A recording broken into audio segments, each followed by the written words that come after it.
Welcome to History Teller YT, your window into the stories that shaped our world. Today, we dive into one of the darkest and most significant events of the 20th century, the Armenian Genocide of 1915 to 1916, a story of unimaginable loss, unimaginable cruelty, but also of survival, resilience, and the human spirit that refuses to be extinguished.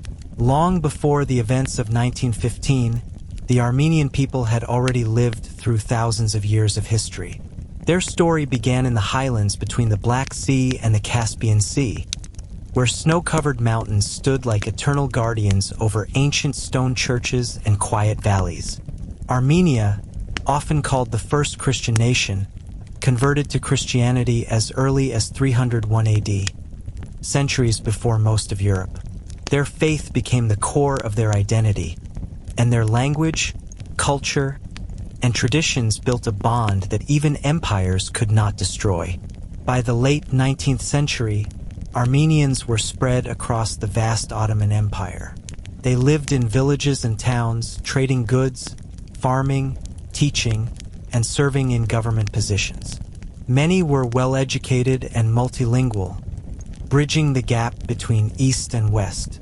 Yet, despite their contributions, they were viewed by the Ottoman rulers as outsiders, a minority whose faith and independence made them targets of suspicion.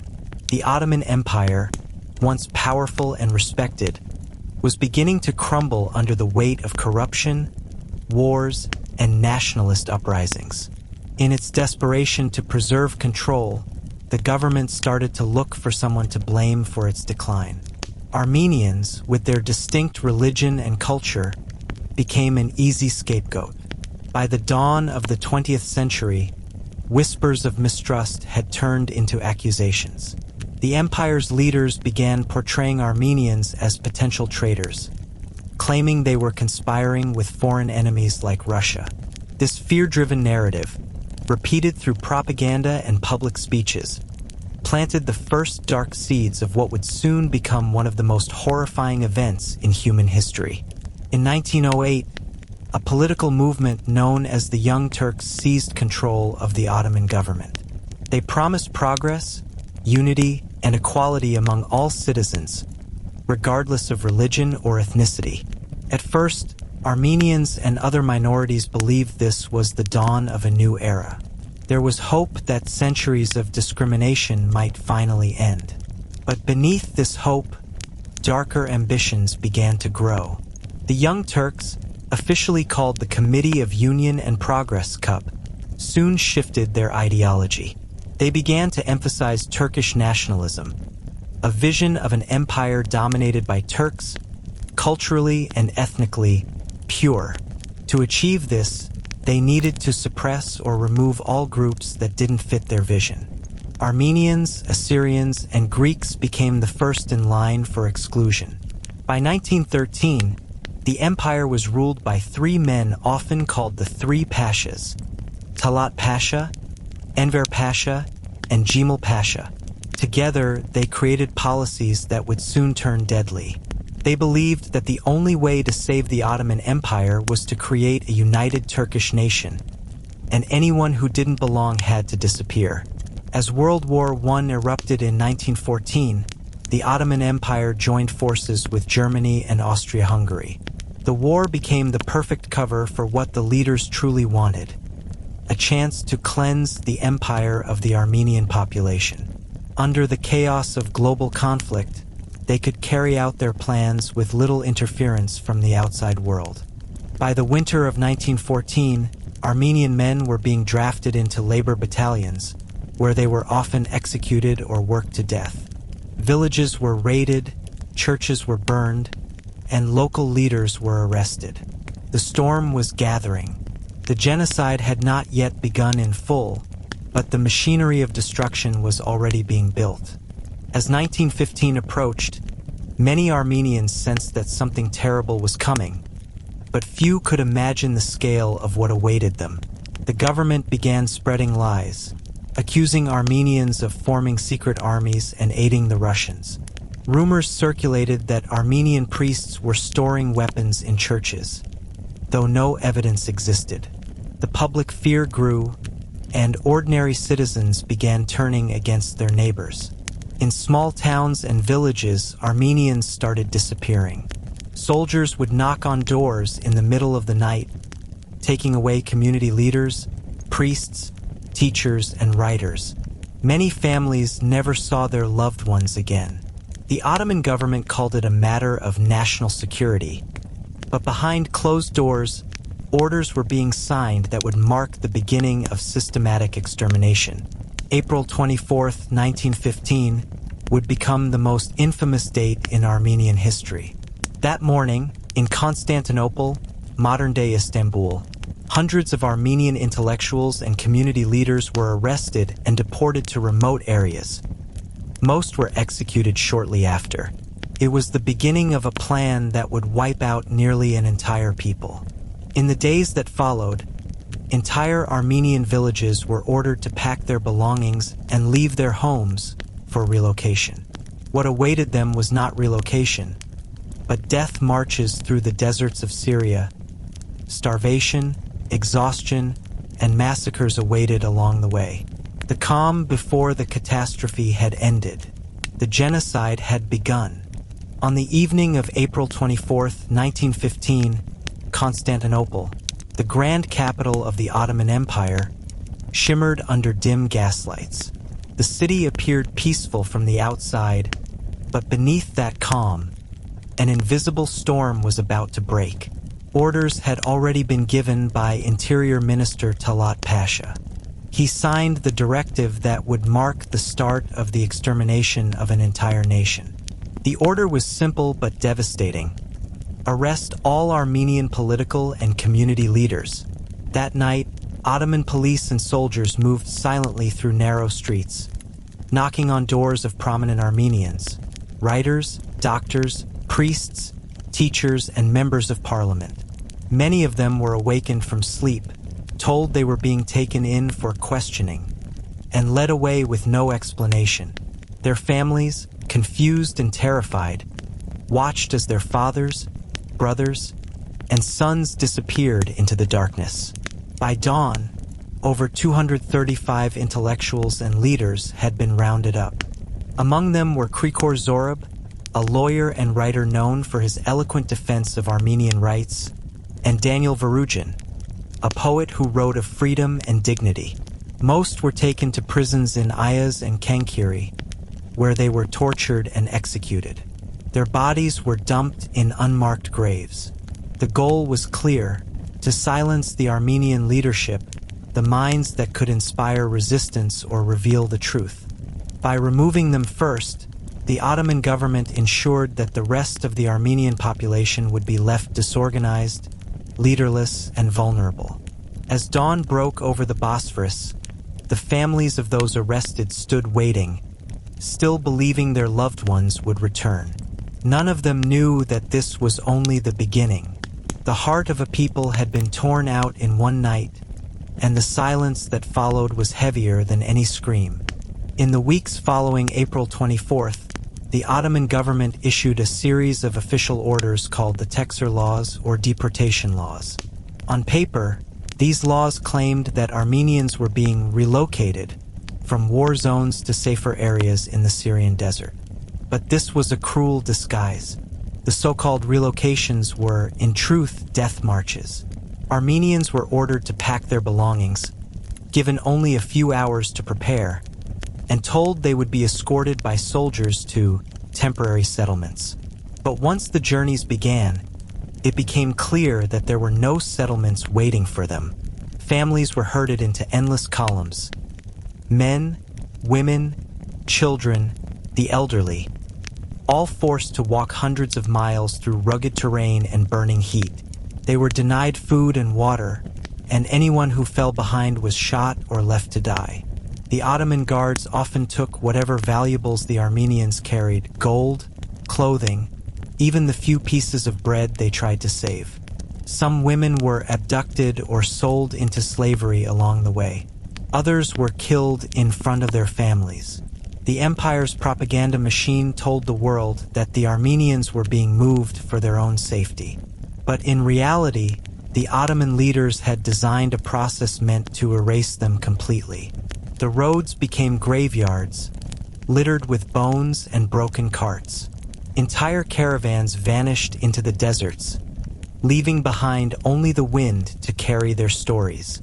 A German officer stationed in the region wrote in his diary, "It is not relocation, it is extermination." Yet even as foreign diplomats reported these atrocities, most nations remained silent, too occupied with their own battles in the First World War. By the summer of 1915, the deportations had spread to nearly every province of the Ottoman Empire. From Van, Bitlis, Erzurum, and Shivas, Armenian families were driven from their homes, their villages looted and burned behind them. The journey south toward the deserts of Syria and Mesopotamia became a one-way passage to death. When the deportees finally reached the deserts near Deir ez-Zor, the true horror of the genocide unfolded. Thousands of Armenians were gathered in makeshift camps, nothing more than open patches of sand surrounded by soldiers. There was no shelter, no food, no water.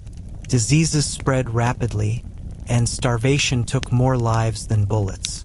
The Ottoman officials called these resettlement zones, but they were, in fact, extermination centers. Witnesses described rivers clogged with bodies and valleys filled with human bones.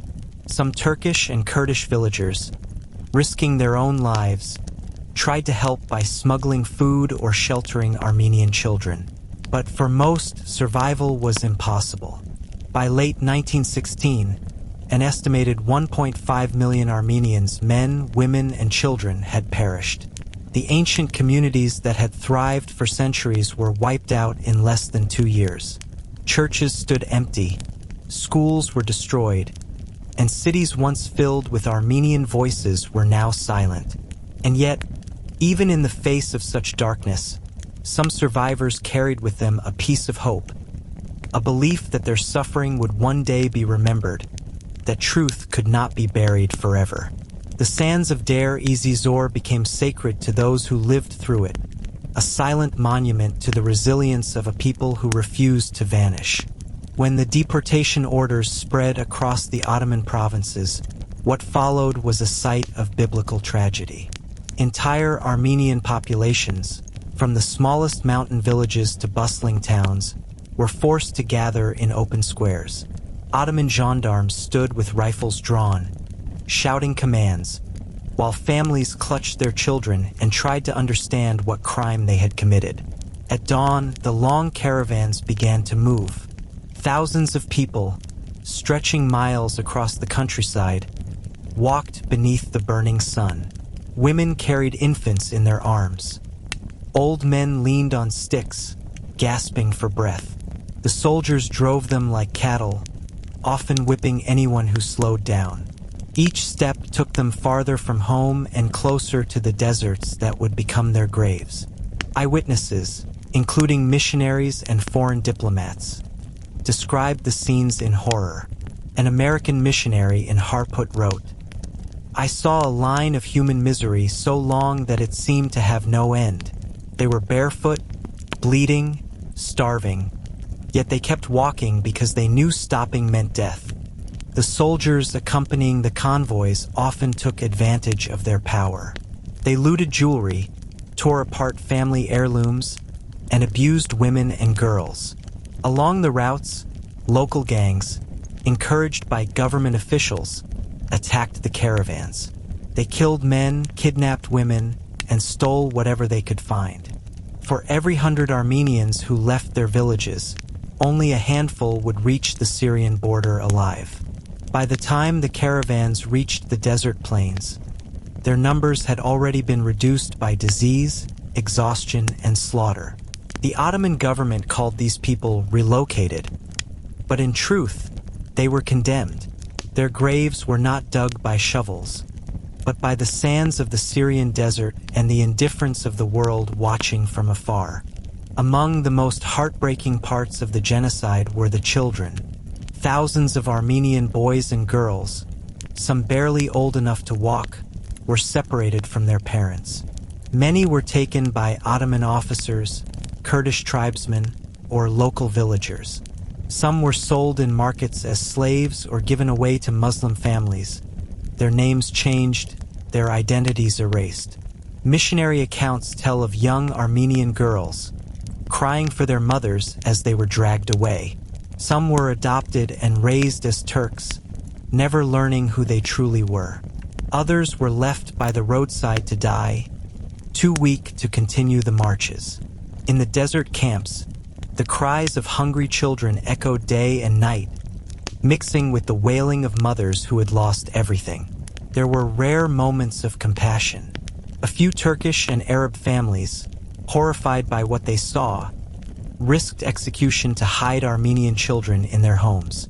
These brave souls saved hundreds, maybe thousands, from certain death.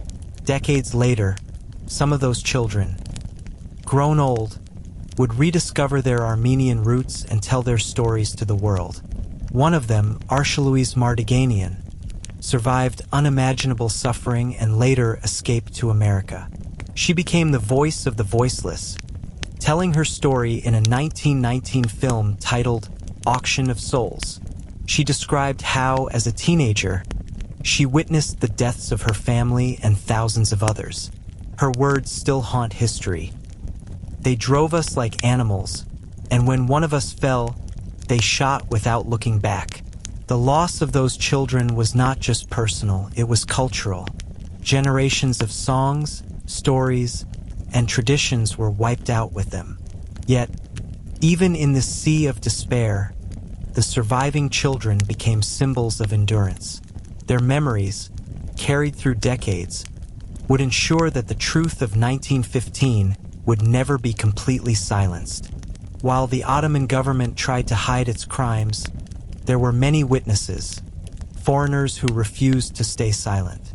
Missionaries, consuls, and journalists sent letters and reports to Europe and America describing the horrors they had seen. One of the most famous was Henry Morgenthau Sr., the U.S. ambassador to the Ottoman Empire. His cables to Washington described the genocide in chilling detail. Morgenthau wrote, "When the Turkish authorities gave the orders for these deportations, they were merely giving the death warrant to a whole race. I am confident that the whole history of the human race contains no such horrible episode as this." German and Austrian officers, allies of the Ottomans during World War I, also reported what they saw. Some, like Armin Wegner, secretly took photographs of the starving Armenians, hiding his camera under his coat. Those photos remain today as some of the only visual evidence of the genocide. Meanwhile, newspapers in America and Europe began to publish headlines about the massacres of the Armenians. Humanitarian organizations tried to raise money for the survivors, forming what became known as the Near East Relief. Through their efforts, thousands of orphans were rescued and sheltered in camps across the Middle East. But despite these efforts, the world did little to stop the killings. The Great War continued to consume global attention, and political leaders preferred to look away. The Ottoman Empire denied everything, claiming the Armenians were merely being moved for their own protection. For the Armenians who lived through it, survival came with guilt and grief. They had seen the end of their world, their churches turned to ashes, their families buried in the sand. And yet, they carried a promise in their hearts, that they would tell the story of what happened, no matter how much time passed. When the marches finally ended, what remained of the Armenian people were not communities, but fragments of shattered lives scattered across the Middle East. From the deserts of Deir ez-Zor to the refugee camps of Aleppo, thousands of survivors struggled to piece together a reason to keep living. They were starving, sick, and haunted by memories too heavy to bear. Most had lost every member of their families. Mothers without children, orphans without names, men who no longer had homes to return to. The Ottoman Empire's plan had nearly succeeded. Villages erased, churches destroyed, and generations silenced. Yet somehow a few survived. In ruined monasteries, priests gathered what remained of their congregations, whispering prayers for the dead. In refugee camps, children with hollow eyes clung to one another, forming new families out of shared pain. Foreign missionaries and relief workers, particularly from Near East Relief, began arriving in the aftermath.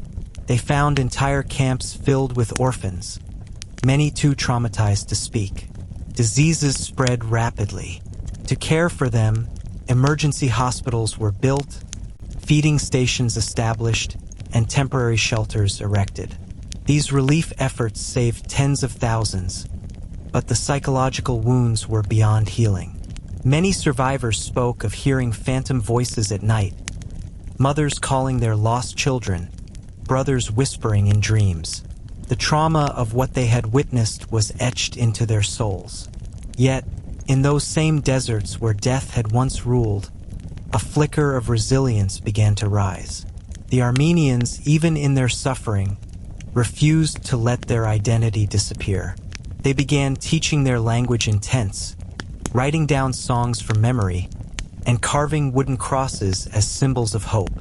The genocide had intended to erase a people. Instead, it forged survivors who would carry their nation's memory like a sacred flame. They would wander the world, but they would not forget.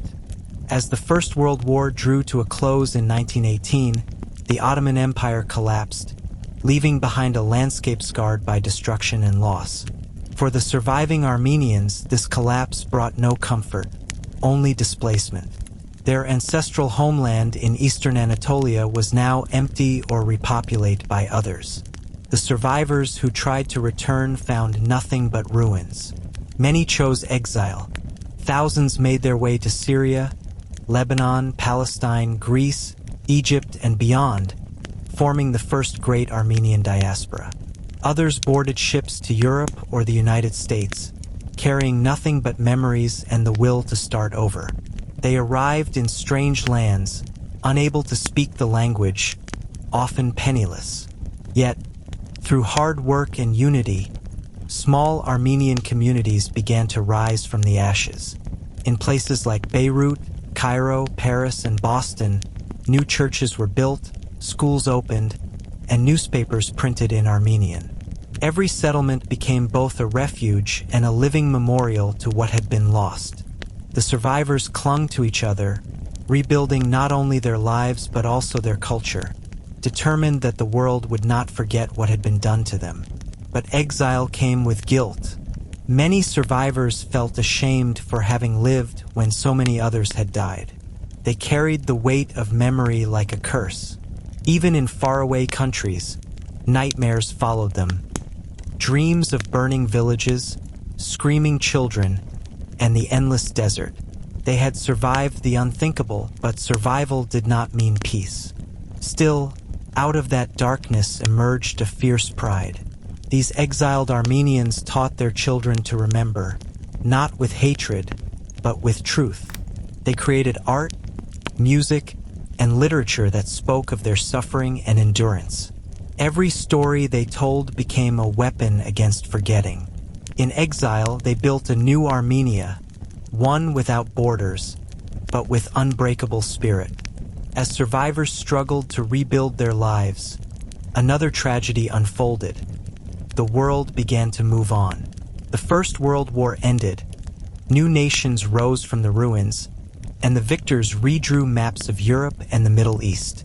Amid this political chaos, the Armenian Genocide faded into silence.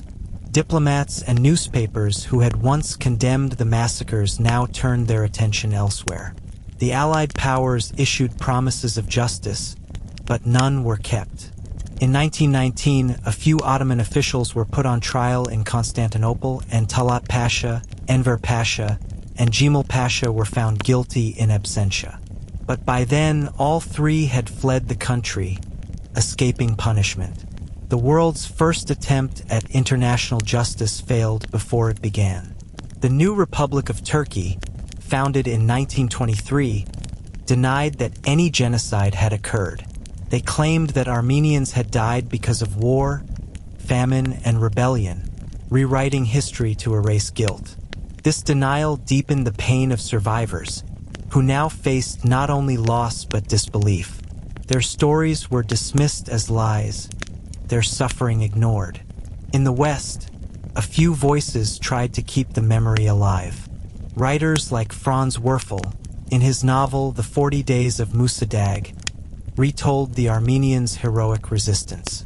Human rights advocates and missionaries spoke out, but the global powers had little interest. A new century was beginning, and people preferred to forget uncomfortable truths. Yet the Armenians refused to be silent. Across the diaspora, they held memorials each April 24th, lighting candles and singing hymns for those who could no longer speak. The silence of the world only strengthened their vow. If no one else remembered, they would. Generation after generation would carry the torch of truth until justice was no longer a dream. When the guns of the First World War fell silent in 1918, the world hoped for justice and peace.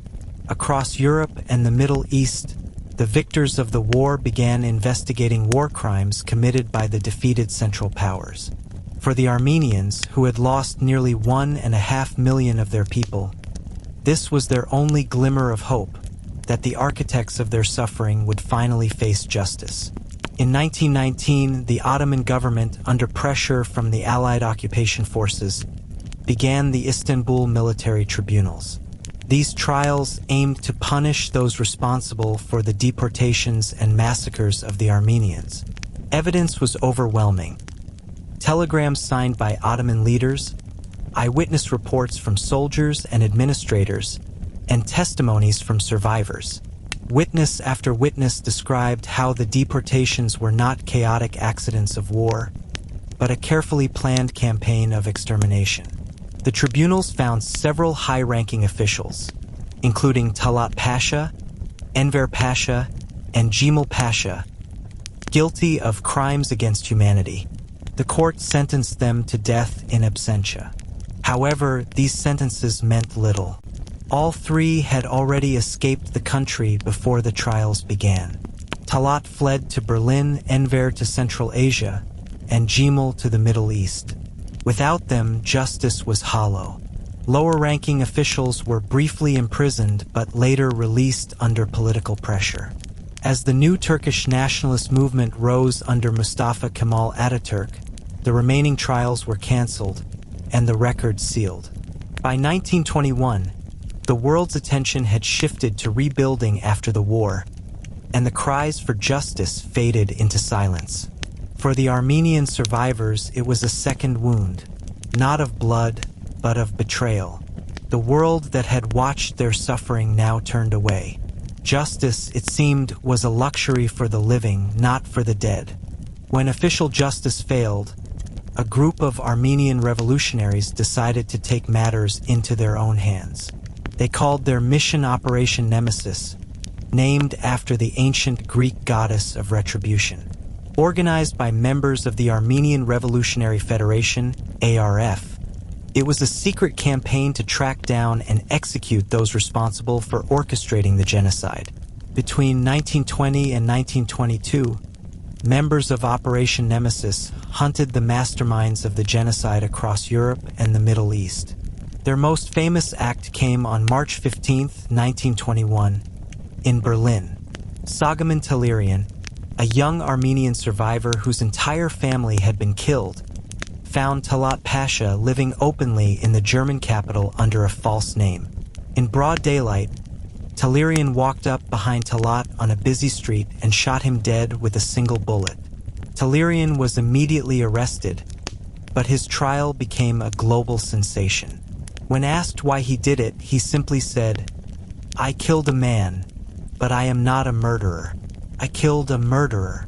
The defense argued that Talerian's trauma and the horrors he had witnessed drove him to act out of justice, not hatred.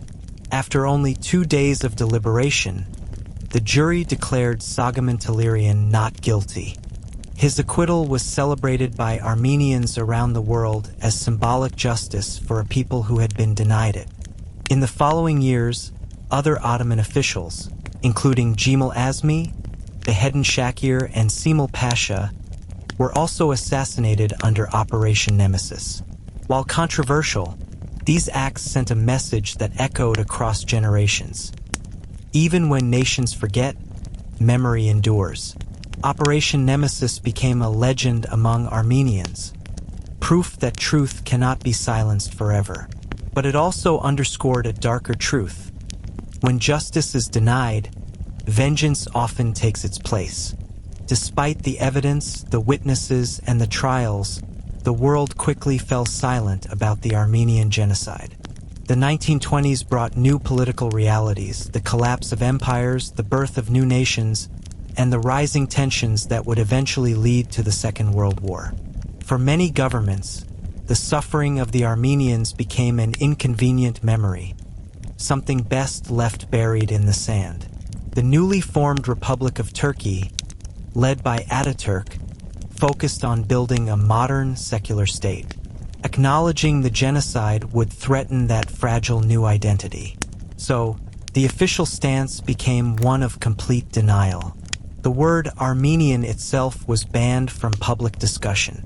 Textbooks rewrote history, describing the deportations as necessary measures during wartime.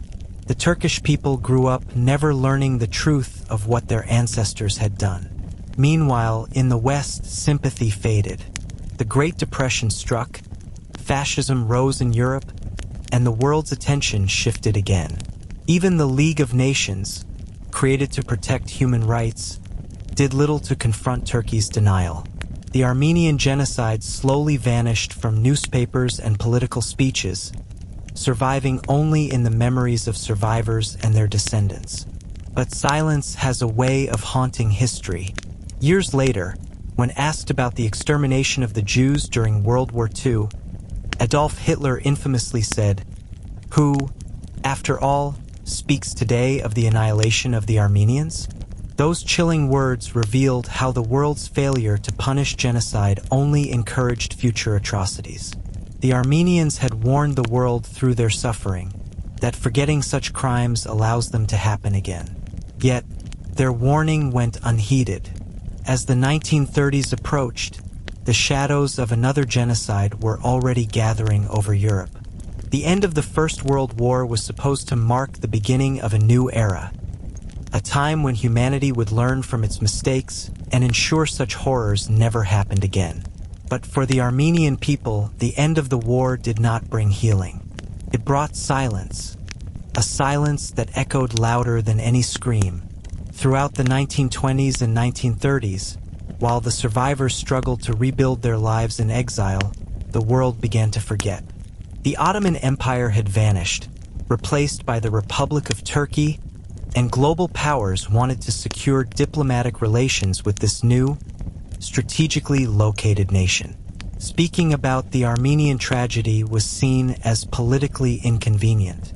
Slowly, the memory of one of the first modern genocides faded from the global stage. In schools, textbooks rewrote history. Newspapers stopped mentioning it. Even international organizations turned away. The victims, once mourned by missionaries and diplomats, became invisible. This collective amnesia was not accidental. It was carefully cultivated by governments that feared the truth. Turkey insisted that the Armenians had not been targeted, claiming they had merely been relocated during wartime chaos. The Western world, eager for stability, accepted this denial in silence. But silence does not erase pain. It deepens it. For Armenian survivors scattered across the Middle East, Europe, and America, every April brought renewed grief. They gathered in churches and community halls to light candles, whispering prayers for their lost families. They told their children stories of the villages that no longer existed, of mountains, songs, and schools erased from maps. The silence of the world became a second tragedy, as cruel as the genocide itself. A crime denied is a crime repeated. And indeed, history would soon repeat itself, in a far more devastating form. By the time the 1930s began, another darkness was rising in Europe. In Germany, Adolf Hitler and his Nazi party were gaining power. They promised to rebuild their nation's pride, to purify it from those they considered impure. The world watched, cautious but unconcerned. After all, they had seen such hatred before, and done nothing then either. In private speeches, Hitler referenced the Armenian tragedy as an example of how quickly the world forgets. In one chilling statement made to his generals before invading Poland in 1939, he said, "Who, after all, speaks today of the annihilation of the Armenians?" To him, the impunity of the Ottoman leaders was proof that mass murder could be committed without consequence. The Armenian Genocide had set a terrible precedent, that a government could plan and execute the extermination of a people, deny it, and face no real punishment. The seeds of the Holocaust were watered by the world's earlier silence. When the Nazi regime began deporting Jews, Roma, and other minorities to concentration camps, the machinery of genocide followed a pattern that the Ottomans had perfected. Dehumanization, propaganda, forced deportations, mass killings, and denial. The parallels were undeniable. Yet again, the world hesitated to act until it was too late. For Armenians who lived through both events, and there were a few, it was a haunting déjà vu. They recognized the same lies, the same excuses, the same indifference. Some even tried to warn Western leaders, saying, "This has happened before." But the lessons of 1915 had been buried under decades of denial and diplomatic silence. The genocide of the Armenians was not only a tragedy of death, it was a tragedy of forgotten warnings. Had the world truly faced its guilt after 1916, perhaps Auschwitz might never have existed. In the aftermath of so much loss, the Armenian people found a new form of strength, memory. If the world refused to acknowledge their pain, they would keep it alive themselves. Memory became their weapon, their shield, and their legacy. Every family that survived carried stories like sacred heirlooms. In homes from Beirut to Boston, grandparents whispered to their grandchildren about the old country, about apricot trees in Van, stone churches in Ani, and the songs their ancestors sang before the soldiers came. These stories kept alive not only the pain but also the pride of a culture that refused to vanish. Artists and writers turned grief into creation. The painter Arshil Gorky, a survivor who escaped as a child, poured his trauma into surreal and haunting works of art that still speak of loss and longing. Poets wrote verses soaked in sorrow but also in defiance. They declared that though the world had tried to erase them, Armenians would continue to exist through words, music, and memory. In 1965, on the 50th anniversary of the genocide, a massive movement began in Soviet Armenia. Tens of thousands of people took to the streets of Yerevan demanding recognition and justice. Out of that movement rose the Tsitsernakaberd Memorial, built to honor the victims of 1915. Each year, on April 24th, Armenians from around the world gather there, placing flowers around an eternal flame. It burns not only for those who were killed, but also for those who remember. In that flame lies the truth. Genocide cannot destroy a people who refuse to forget. Memory itself becomes a form of justice, slow, eternal, and unstoppable. And as the generations continue to speak, the silence that once protected the guilty begins to crumble, replaced by the voices of those who will never stop telling the story of 1915. When the guns fell silent and the Ottoman Empire lay in ruins, the earth of Anatolia still carried unburied memories. Beneath its soil slept millions who had perished in 1915. But among the ruins, scattered like seeds in foreign lands, lived the children of those who survived, the second generation of the Armenian tragedy. They were born not in the villages their parents once called home, but in refugee camps, orphanages, and strange new cities. Their lullabies were not soft songs of peace, but whispered stories of survival, tales of rivers that ran red, of families torn apart, of a homeland lost. These children grew up watching their mothers weep for brothers they never met, and fathers stare silently at the horizon as if trying to see across 1,000 miles of history. In places like Aleppo, Beirut, Cairo, and Marseille, Armenian survivors built small enclaves, fragments of the nation that had been erased. Churches rose again, schools opened, and the sound of the Armenian language echoed once more, even if faintly. But beneath this effort to rebuild, there was an unspoken wound, trauma passed down through generations. The survivors rarely spoke of what they saw. Many were too haunted to recall it, but their silence spoke volumes. The children could see it in their parents' trembling hands, in the way their eyes darkened at certain words. Deportation, train, soldier. They grew up in the shadow of grief, feeling its weight even when they did not fully understand its source. Yet, from this pain, something remarkable emerged. The children of survivors carried within them a fire, a determination to remember, to rebuild, to reclaim what had been stolen. They became the voices their parents could not be. Through education, art, politics, and perseverance, they began to shape a new Armenian identity, one not of victims, but of survivors. This new generation inherited not land, but memory, and they would turn that memory into resistance. For the Armenian diaspora, home was no longer a place on a map. It was something spiritual, something carried in the heart. The survivors' children grew up hearing stories of Mount Ararat, the ancient symbol of their people, now visible but unreachable across the Turkish border. It stood like a ghostly reminder of what was lost and what still endured.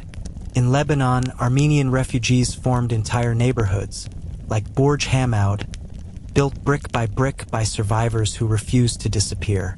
Schools like Hagazian and AGBU institutions taught young Armenians not just arithmetic or language, but identity, the idea that they belonged to a people who had faced extinction and yet survived. Across the ocean, in the United States, Armenian families planted roots in places like Fresno, Boston, and Los Angeles. Many of these families arrived with nothing but memories, yet they built churches, community centers, and organizations that kept their culture alive. These places became sanctuaries where genocide could be spoken of freely, long before the world dared to call it by its name. However, the diaspora's unity was often tested. Some wanted to assimilate and move on, to escape the weight of history. Others insisted that forgetting was betrayal, that silence was complicity.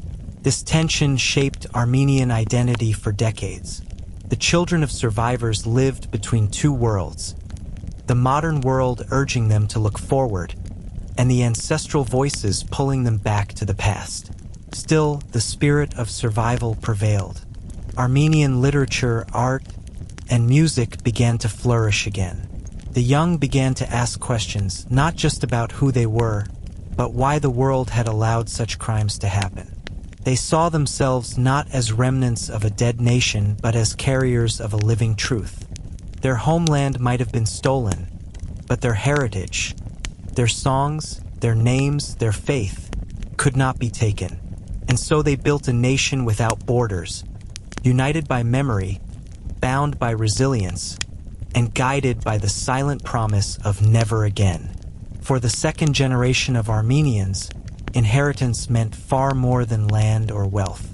It meant carrying the grief of an entire nation, grief so vast it could not fit into words. They inherited their parents' nightmares, their longing, and their unfulfilled dreams of justice. Every wedding, every funeral, every church service carried echoes of the ones who were missing. In many Armenian homes, family portraits were incomplete.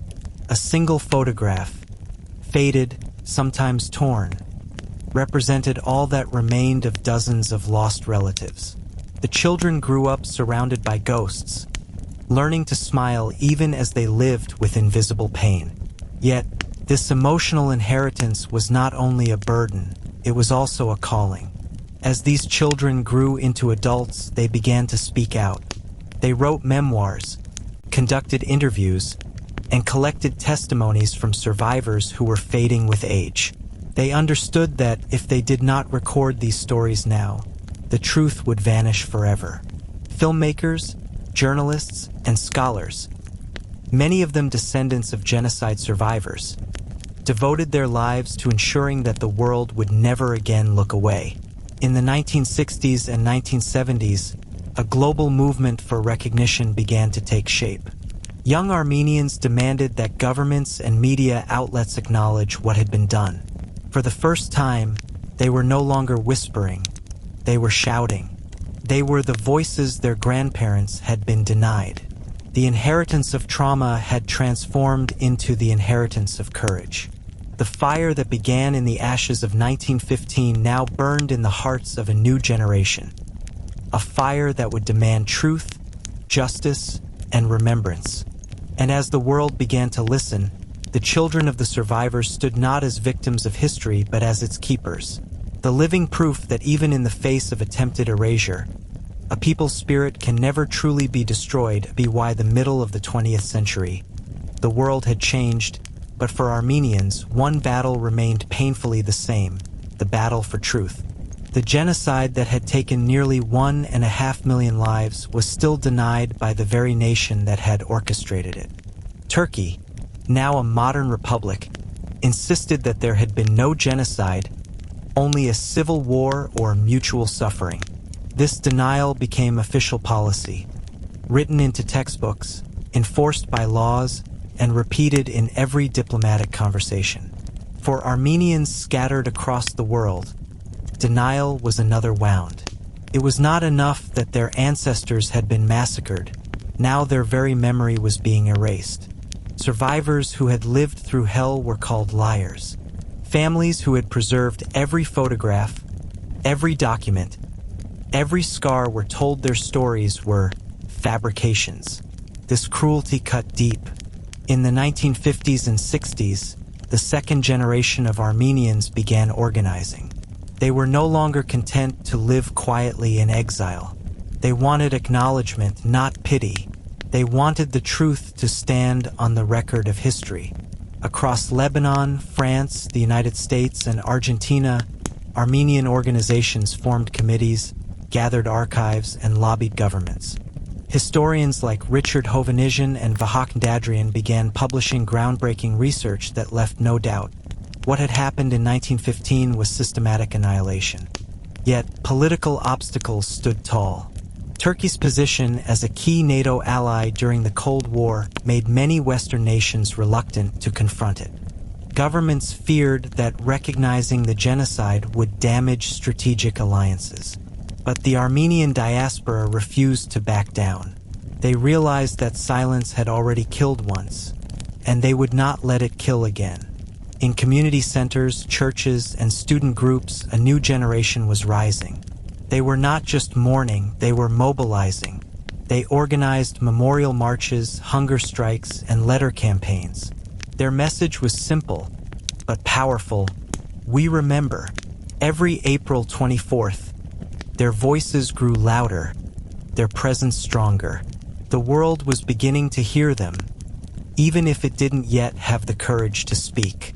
By the 1970s, the Armenian struggle for recognition was transforming into a global movement.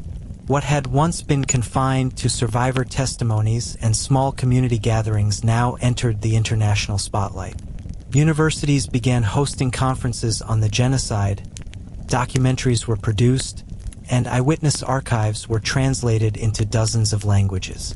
The silence that had buried the truth for half a century was beginning to crack. Yet the opposition was fierce. Turkish officials launched massive diplomatic campaigns to discredit Armenian claims.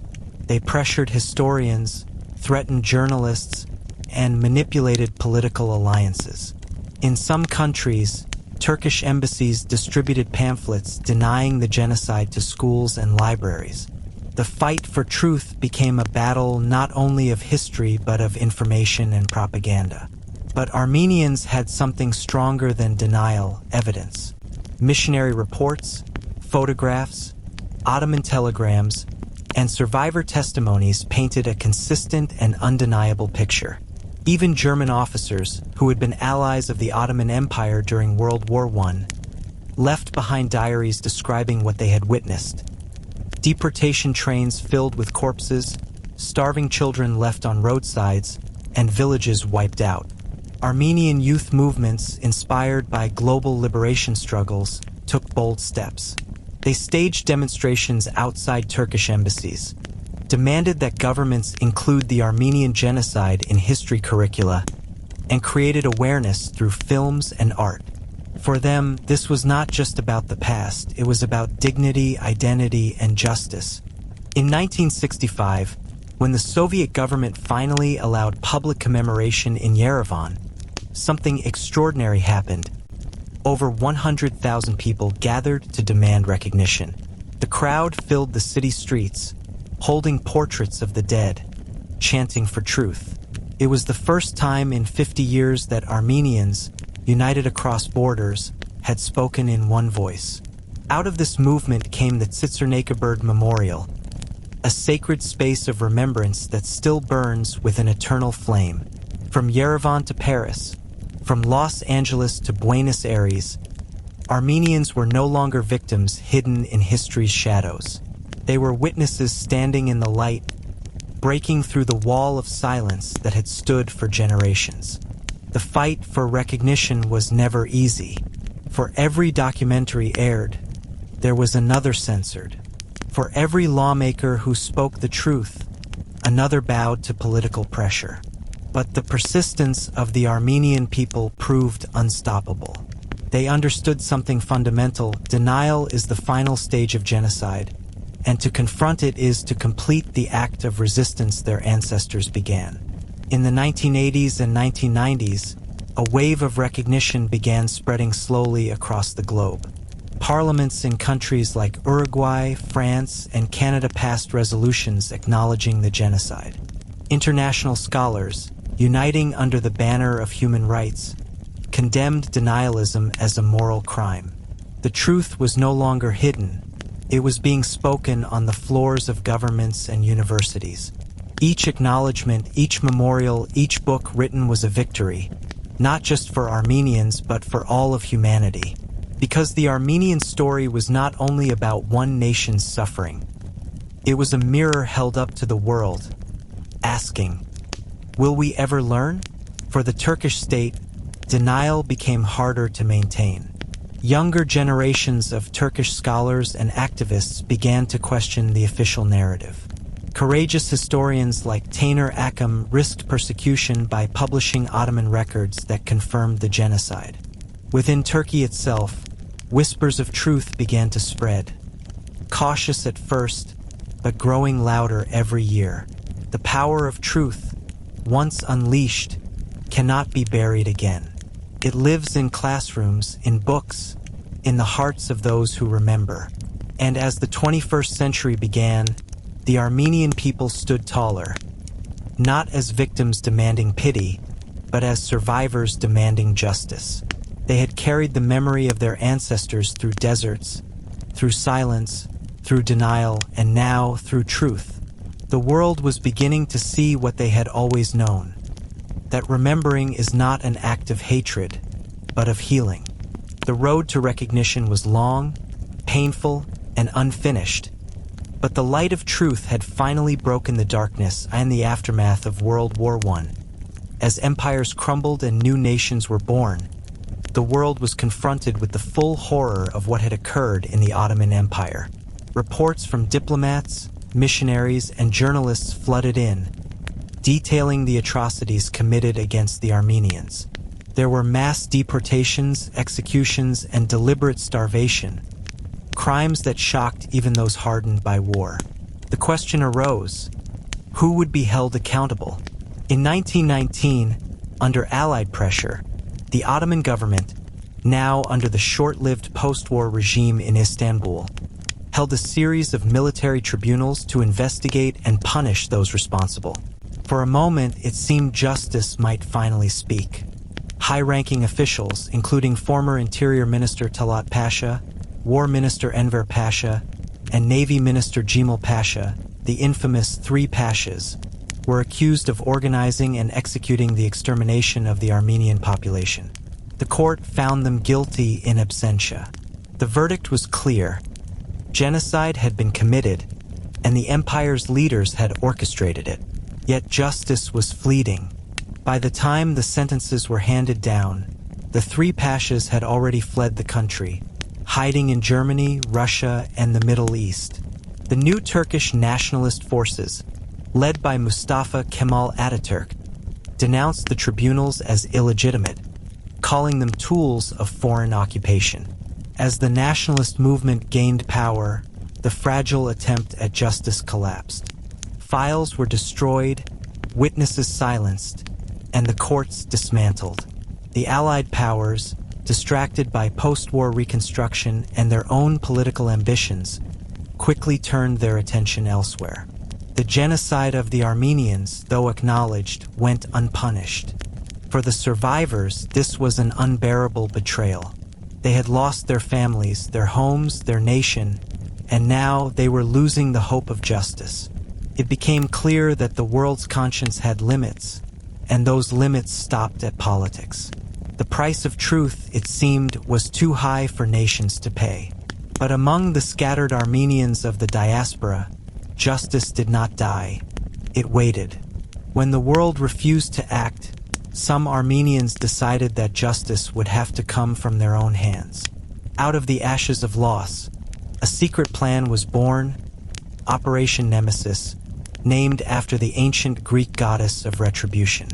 Its mission: to track down and eliminate those responsible for orchestrating the genocide. In 1920, in a quiet apartment in Boston, Armenian revolutionary leaders gathered in secrecy. They made lists of those who had ordered the massacres and deportations, ministers, governors, generals, men who had escaped justice and were now living freely in Europe and the Middle East. These Armenians, most of them young and orphaned by the genocide, swore an oath to bring justice to their people, one assassin at a time. The most famous of these missions targeted Talat Pasha, the chief architect of the genocide. In March 1921, in Berlin, Talat walked down Hardenbergstrasse, unaware that a 24-year-old Armenian man named Sagaman Talerian was following him. Talerian had lost his entire family in 1915, his mother, father, and siblings murdered in front of him. As Talat crossed the street, Talerian raised his pistol and fired a single bullet. Talat fell instantly, dead before he hit the ground. Talerian did not flee. He waited calmly for the police to arrive. His trial, held in Berlin, became an international spectacle. The defense argued that Talerian was not a murderer, but a man driven by the unbearable trauma of watching his family and nation destroyed. Witnesses testified to the atrocities committed under Talat's orders. In a stunning verdict, the German jury found Talerian not guilty. The courtroom erupted. It was not only his acquittal, but a symbolic recognition of the Armenian tragedy. Over the next few years, Operation Nemesis operatives continued their missions, assassinating other key Ottoman figures, including Beheden Shakir and Simel Azmi. The message was clear. Even if the courts of man were silent, the memory of the victims would not be. While controversial, Operation Nemesis became legendary among Armenians, a desperate act born of justice denied. It was the cry of a people who refused to let history's murderers vanish unpunished. Despite early acknowledgments, global recognition of the Armenian genocide soon faded into political obscurity. By the 1930s, the geopolitical landscape had shifted dramatically. The rise of the Turkish Republic under Ataturk and its growing importance as a bridge between East and West made many Western nations hesitant to revisit the crimes of the Ottoman past. Justice was quietly buried under layers of diplomacy. The League of Nations, though flooded with reports and pleas from Armenian organizations, avoided taking decisive action. The newly formed Republic of Turkey distanced itself from the Ottoman Empire's crimes, claiming they belonged to a different era. Western powers, eager to maintain stability in the region, accepted this convenient narrative. The politics of silence became an international policy. Denial was rewarded, while truth was treated as a threat. Even survivors living in Europe or the Middle East found it dangerous to speak too openly. Turkish embassies monitored Armenian activists, and governments discouraged public discussions that might offend Ankara. The psychological toll was immense. Armenians who had already endured genocide now faced the world's indifference. Each denial, each omission from a history book felt like a second death, the killing of memory itself. But the world's silence came with a cost. When future tyrants studied history, they saw the Armenian tragedy not as a warning, but as an example of impunity. Hitler's chilling words, "Who, after all, speaks today of the annihilation of the Armenians," revealed what happens when justice is delayed too long. And yet, through this silence, the Armenian people endured. Their faith, their identity, and their will to remember became acts of resistance. Justice delayed was not justice denied, not forever. For history, though buried, always finds a way to speak. As the 20th century progressed, the Armenian Genocide remained one of history's most systematically denied atrocities. Despite overwhelming evidence from survivors, foreign witnesses, missionaries, and government archives, the Turkish state officially maintained that the events of 1915 were not genocide. They labeled them relocations or civil war casualties, ignoring the coordinated mass killings, starvation, and deportations that had destroyed entire communities. For the Armenian diaspora, this denial was deeply personal. Families who had survived the massacres were forced to live in exile, not only mourning their dead, but constantly battling the world's refusal to recognize their suffering. Every international denial, whether in political statements, textbooks, or public discourse, was a reminder that the memory of their ancestors was under threat. Denial became an extension of the original genocide, a second attempt to erase history. Children of survivors grew up in this environment, inheriting not only trauma but also a mission. They learned to navigate two worlds, one that demanded assimilation, forgetting, and silence, and one that insisted on memory, truth, and justice. The psychological weight was enormous. Generations were marked by the tension between grief and activism, between mourning and organizing. Globally, the silence surrounding 1915 allowed dangerous precedents to take root. As political and military leaders studied the Armenian case, they saw an example of genocide without consequence. Hitler would later reference this in justifying the Holocaust, believing that the world's inaction in Armenia signaled that mass extermination could be committed with impunity. The shadow of 1915 thus extended far beyond Anatolia, shaping policies, ideologies, and tragedies for decades to come. Yet Armenians persevered. Memorials were built, testimonies were recorded, and organizations such as the Armenian General Benevolent Union and Hayastan All-Armenian Fund worked tirelessly to preserve history. Denial had given them no choice but to fight harder for truth, to ensure that the genocide, though denied, would never be forgotten. While the political world denied the genocide, Armenians turned to culture as a means of resistance. In exile, they rebuilt churches, schools, and community centers. They taught the Armenian language to children who had never seen their ancestral villages. They preserved music, literature, and religious rituals as acts of survival. Every song sung, every story told, and every tradition maintained became a defiance against erasure. Artists played a particularly crucial role. Painters like Arshil Gorky, who had survived as a child, transformed their trauma into abstract expressionism, creating works that spoke of loss, displacement, and memory. Writers chronicled the genocide in novels, memoirs, and poetry, ensuring that even if governments denied it, human imagination would not. Plays, films, and documentaries emerged, often produced within diaspora communities, turning personal grief into collective remembrance. Education became a battleground. Armenian schools across Lebanon, Syria, the United States, and France emphasized the events of 1915, teaching young Armenians not only history but also resilience. Teachers recounted stories of deportation marches, desert starvation, and heroic acts of survival. These lessons were vital. They ensured that the children of survivors would understand the weight of memory and the importance of truth, even in the face of widespread denial. Through these cultural efforts, Armenians created a diaspora that was both geographically scattered and spiritually united. Denial could erase land, documents, and politics, but it could not erase faith, language, or tradition. By maintaining cultural identity, Armenians ensured that their history remained alive, carried in the hearts and minds of millions worldwide that in the latter half of the 20th century. The denial of the Armenian Genocide became a political tool as well as a moral crisis. Turkey leveraged its strategic alliances, particularly with the United States and NATO, to prevent official recognition of 1915.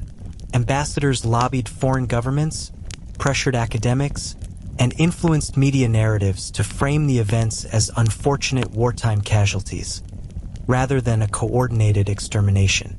This created a complex moral landscape for international actors. Many politicians and diplomats, eager to secure alliances with Turkey during the Cold War, chose silence over justice. Even in countries with significant Armenian populations, recognition was delayed for decades, often due to political expediency. Scholarly research and public campaigns faced constant obstacles, and journalists covering the subject risked diplomatic tension or censorship. Despite these challenges, persistence eventually began to bear fruit. By the late 20th century, some nations officially recognized the Armenian Genocide. France, Canada, and various South American countries passed resolutions acknowledging 1915, while academic institutions began to include it in curricula. These recognitions were more than symbolic.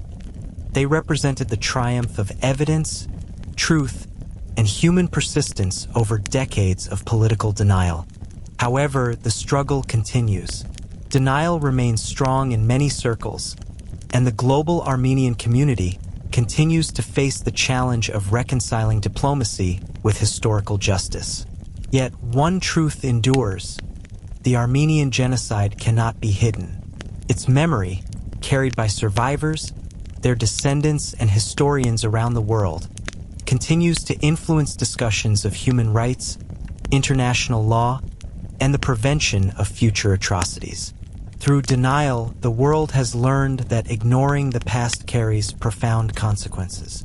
Through memory and activism, Armenians have ensured that truth, though delayed, cannot be permanently silenced. As the decades passed, Armenians across the world recognized the vital importance of creating physical spaces to honor those lost in the genocide. Memorials became a tangible way to confront history, asserting both the truth and the resilience of a people who had been nearly erased. Perhaps the most iconic of these is the Tsitsernakaberd Memorial Complex in Yerevan, Armenia. Erected in 1967, its centerpiece is an eternal flame, a symbolic heart of remembrance that burns continuously for the victims of 1915. Every April 24th, tens of thousands of Armenians gather at Tsitsernakaberd to pay tribute to their ancestors. Flowers are laid in concentric circles around the eternal flame, representing the lives lost. Speeches, prayers, and moments of silence dominate the day, reminding the world that memory is an act of defiance against denial. For many survivors and their descendants, visiting this memorial is not just a tribute. It is a pilgrimage. It allows them to stand on the soil of a land that was almost taken from them, to reconnect with the stories, songs, and traditions that define Armenian identity.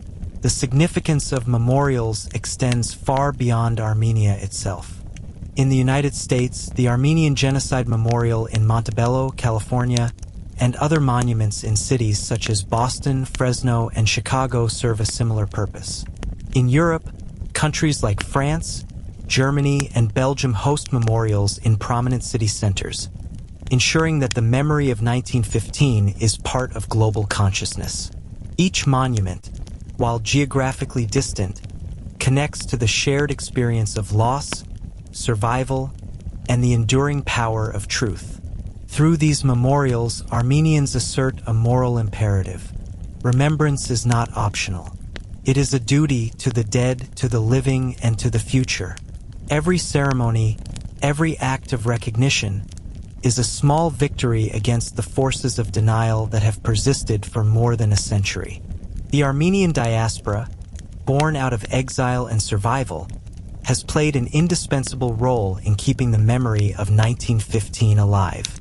Scattered across continents, from the Middle East to North America, Europe, and beyond, Armenian communities have become custodians of history, ensuring that genocide education and commemoration persist across generations. In Lebanon, neighborhoods like Burj Hamaud grew into vibrant centers of Armenian culture, education, and religion. Churches, schools, and community centers were rebuilt, reflecting the determination to survive culturally, socially, and spiritually. The diaspora also leveraged international platforms to fight for recognition, creating organizations such as the Armenian General Benevolent Union, AGBU, and the Armenian Revolutionary Federation, ARF, which advocated tirelessly for political acknowledgement of the genocide. In the United States, Armenian Americans became active in lobbying for official recognition at both state and federal levels. Educational programs, documentaries, and literature ensured that schools taught the history of the genocide, and public events commemorated the victims each April 24th. Diaspora activism transformed memory into a tool for political influence, demonstrating the power of collective action and historical consciousness. Even as political recognition has progressed unevenly around the globe, diaspora communities remain relentless. They publish research, organize conferences, and partner with universities to ensure that 1915 is not treated as a forgotten footnote. In this way, the Armenian diaspora serves as a bridge between the past and the future, connecting the memory of survivors with the awareness of younger generations worldwide.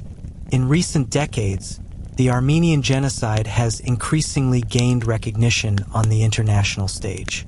Countries such as France, Canada, Argentina, and more have officially acknowledged the events of 1915 as genocide.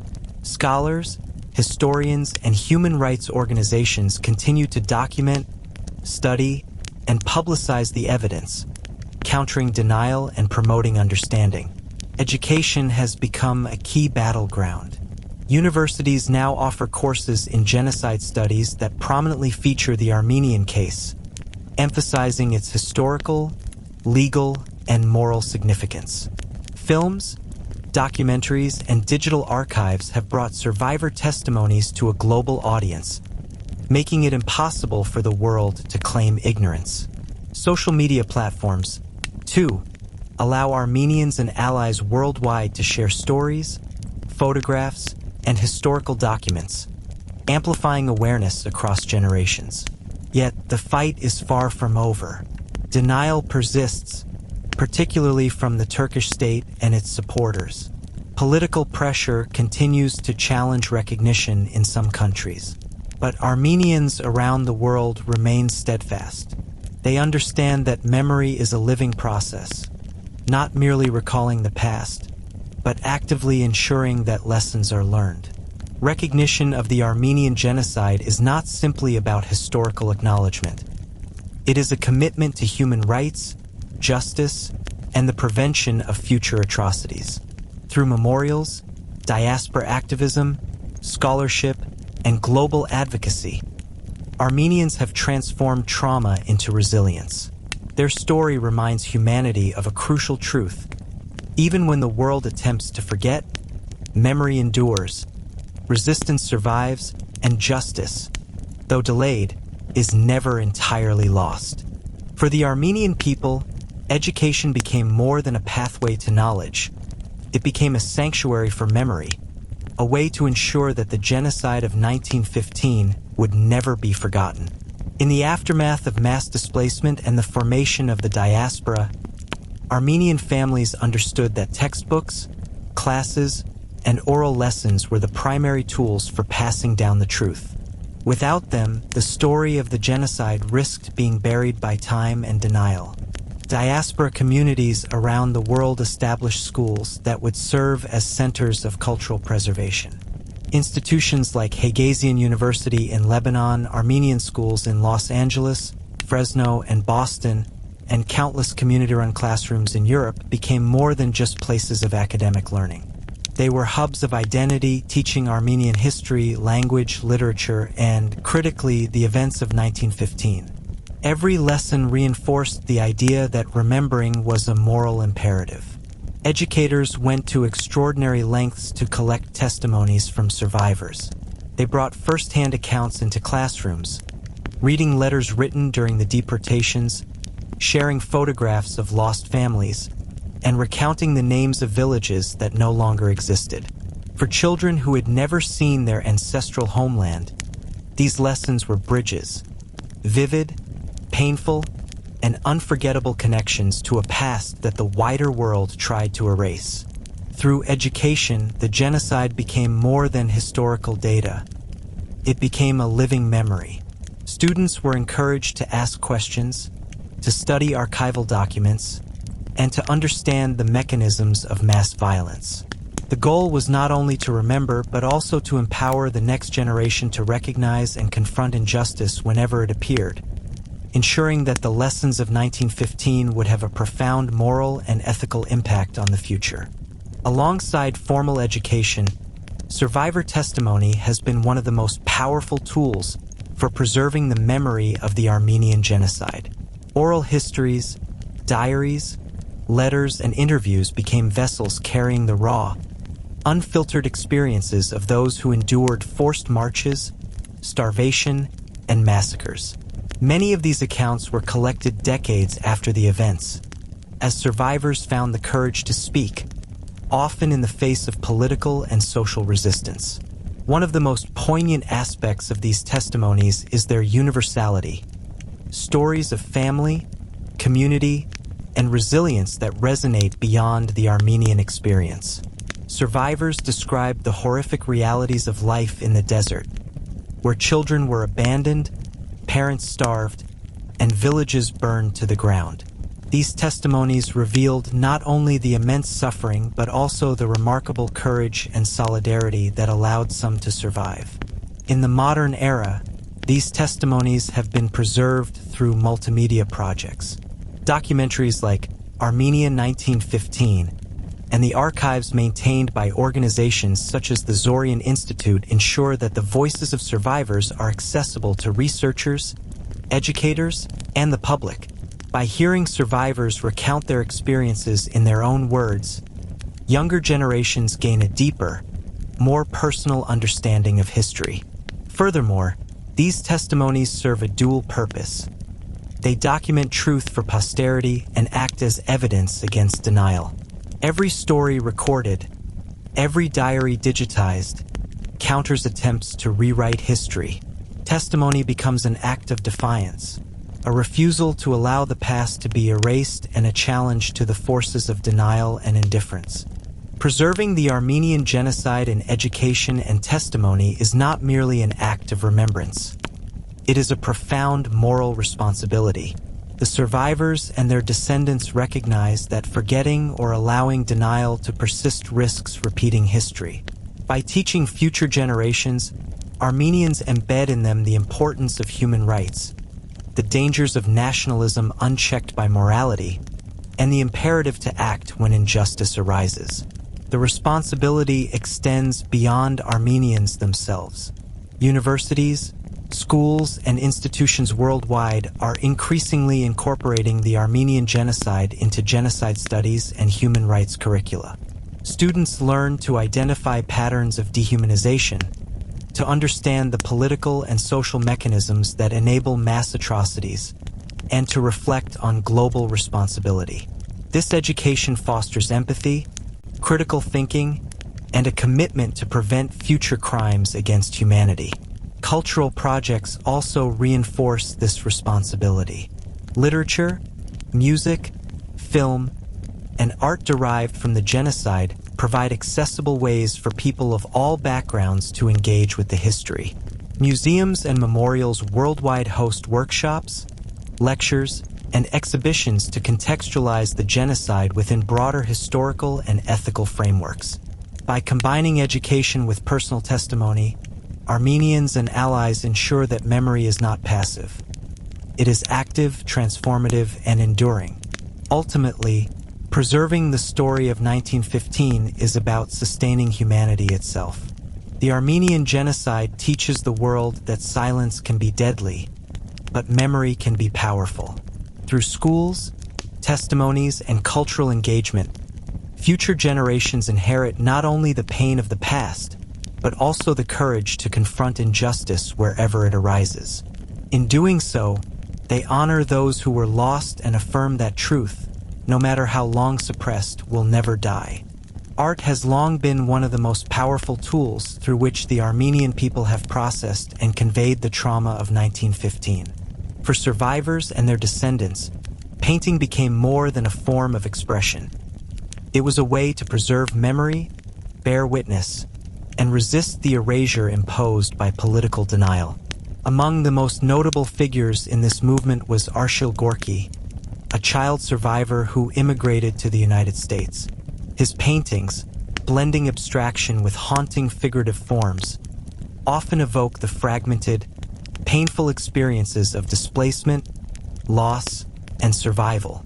Gorky's work, and that of other Armenian artists, illustrates the paradox of creation in the aftermath of trauma.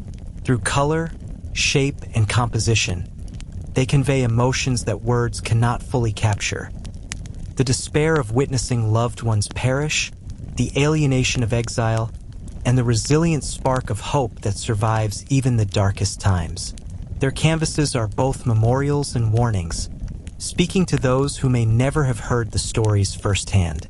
Art has also been a communal act, with murals, public sculptures, and exhibitions created to commemorate the genocide. Cities with significant Armenian populations, such as Los Angeles, Beirut, Paris, and Buenos Aires, have installed works that tell the story visually. These pieces serve as reminders not only of what was lost, but of the cultural vitality that endures in spite of tragedy.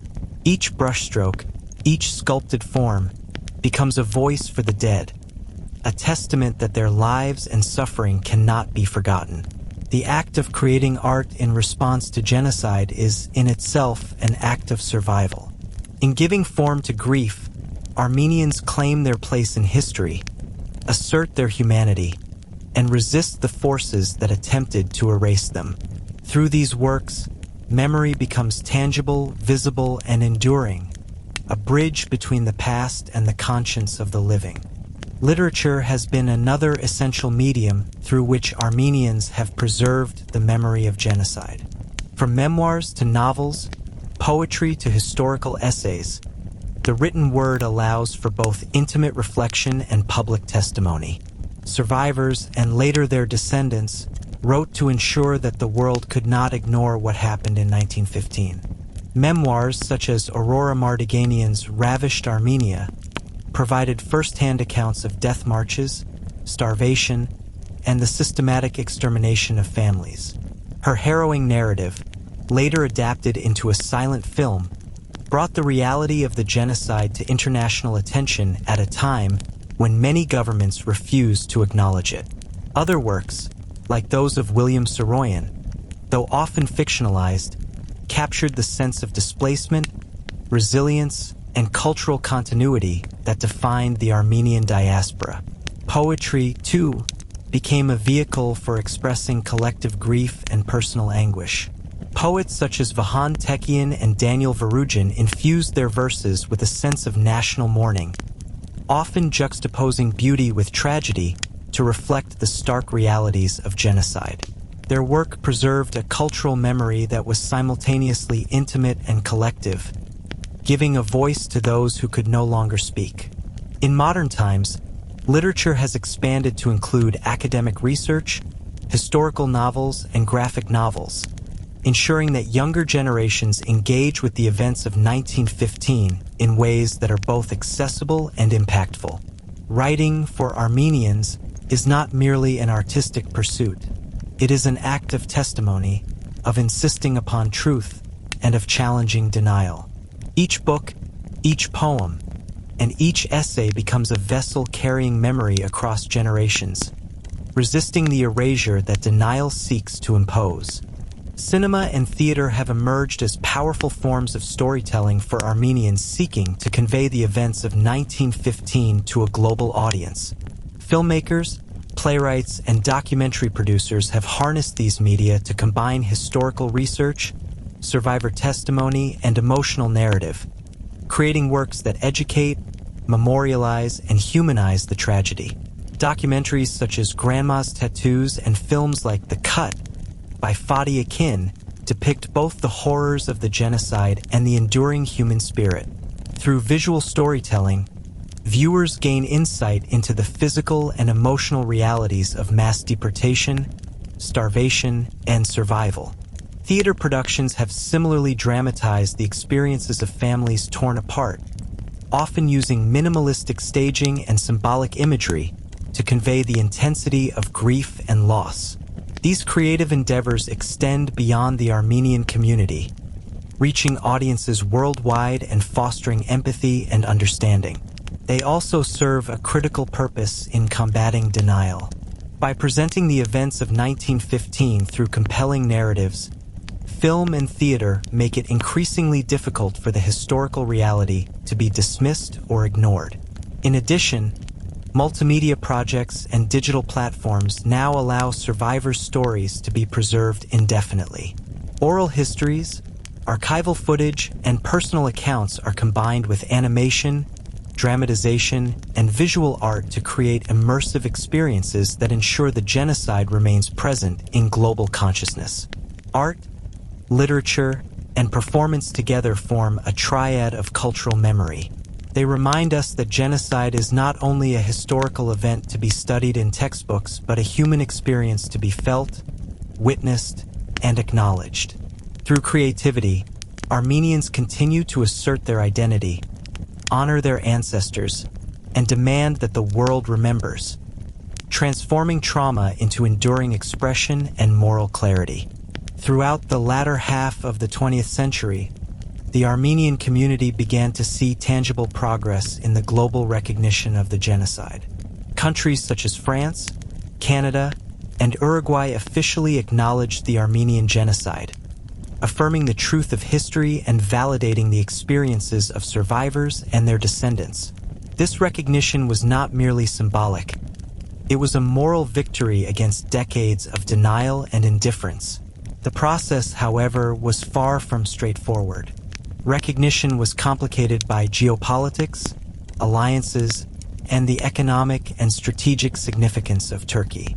Governments often hesitated, balancing the moral imperative of acknowledging mass atrocities against their national interests.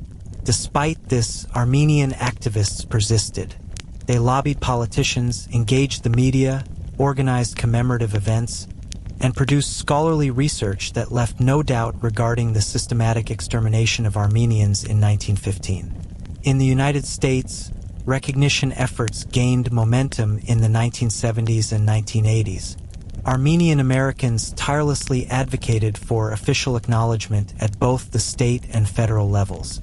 Activists distributed educational materials, organized marches on Washington, D.C., and met with members of Congress to ensure that 1915 was taught in schools and commemorated in official capacities. Each legislative resolution or public statement became a small but significant victory, reinforcing the truth of what had happened and confronting denial with evidence, testimony, and moral authority. Recognition was not only about justice for past atrocities. It was also a political statement about the importance of human rights and accountability. By acknowledging the Armenian Genocide, nations sent a clear message. Mass atrocities cannot be ignored or erased, no matter how powerful the perpetrators or how long ago they occurred. Despite these milestones, recognition remained a contentious issue worldwide. Turkey, the successor state of the Ottoman Empire, continued to deny that the 1915 events constituted genocide, framing them instead as wartime relocations or casualties of conflict.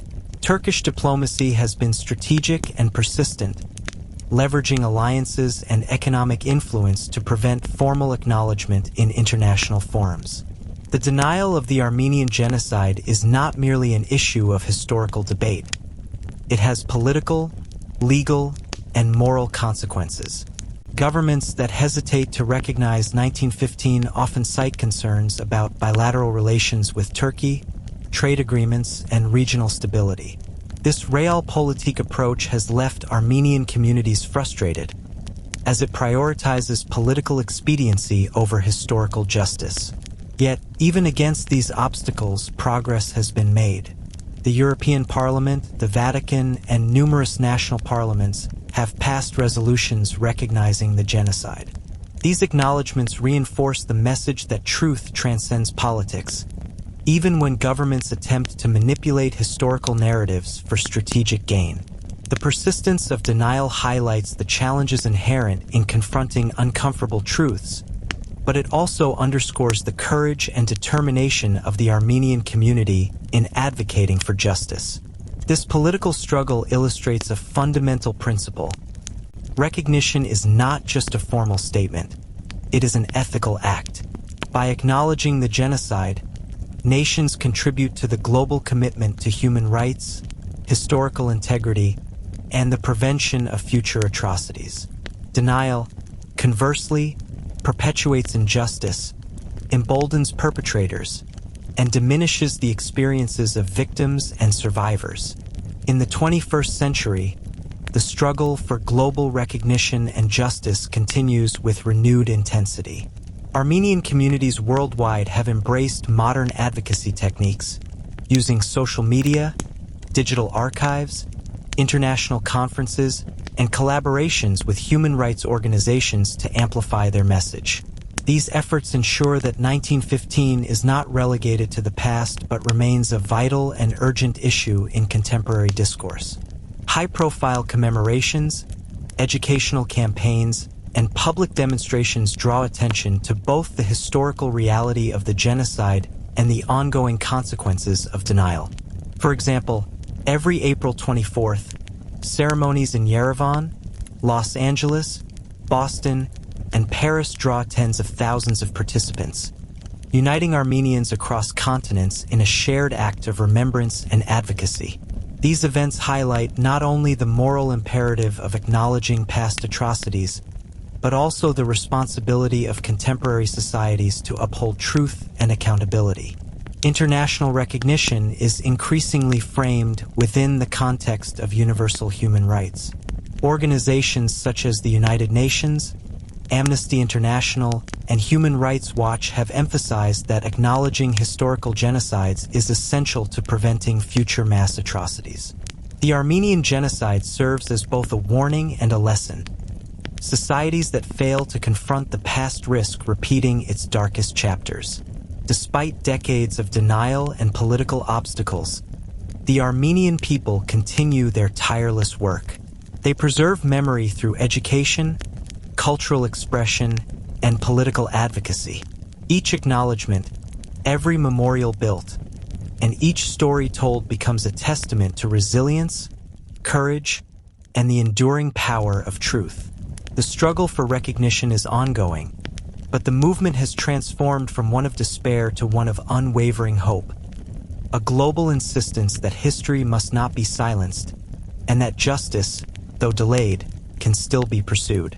The Armenian Genocide left survivors scattered across the globe, forming a diaspora that became a living testament to endurance, culture, and identity.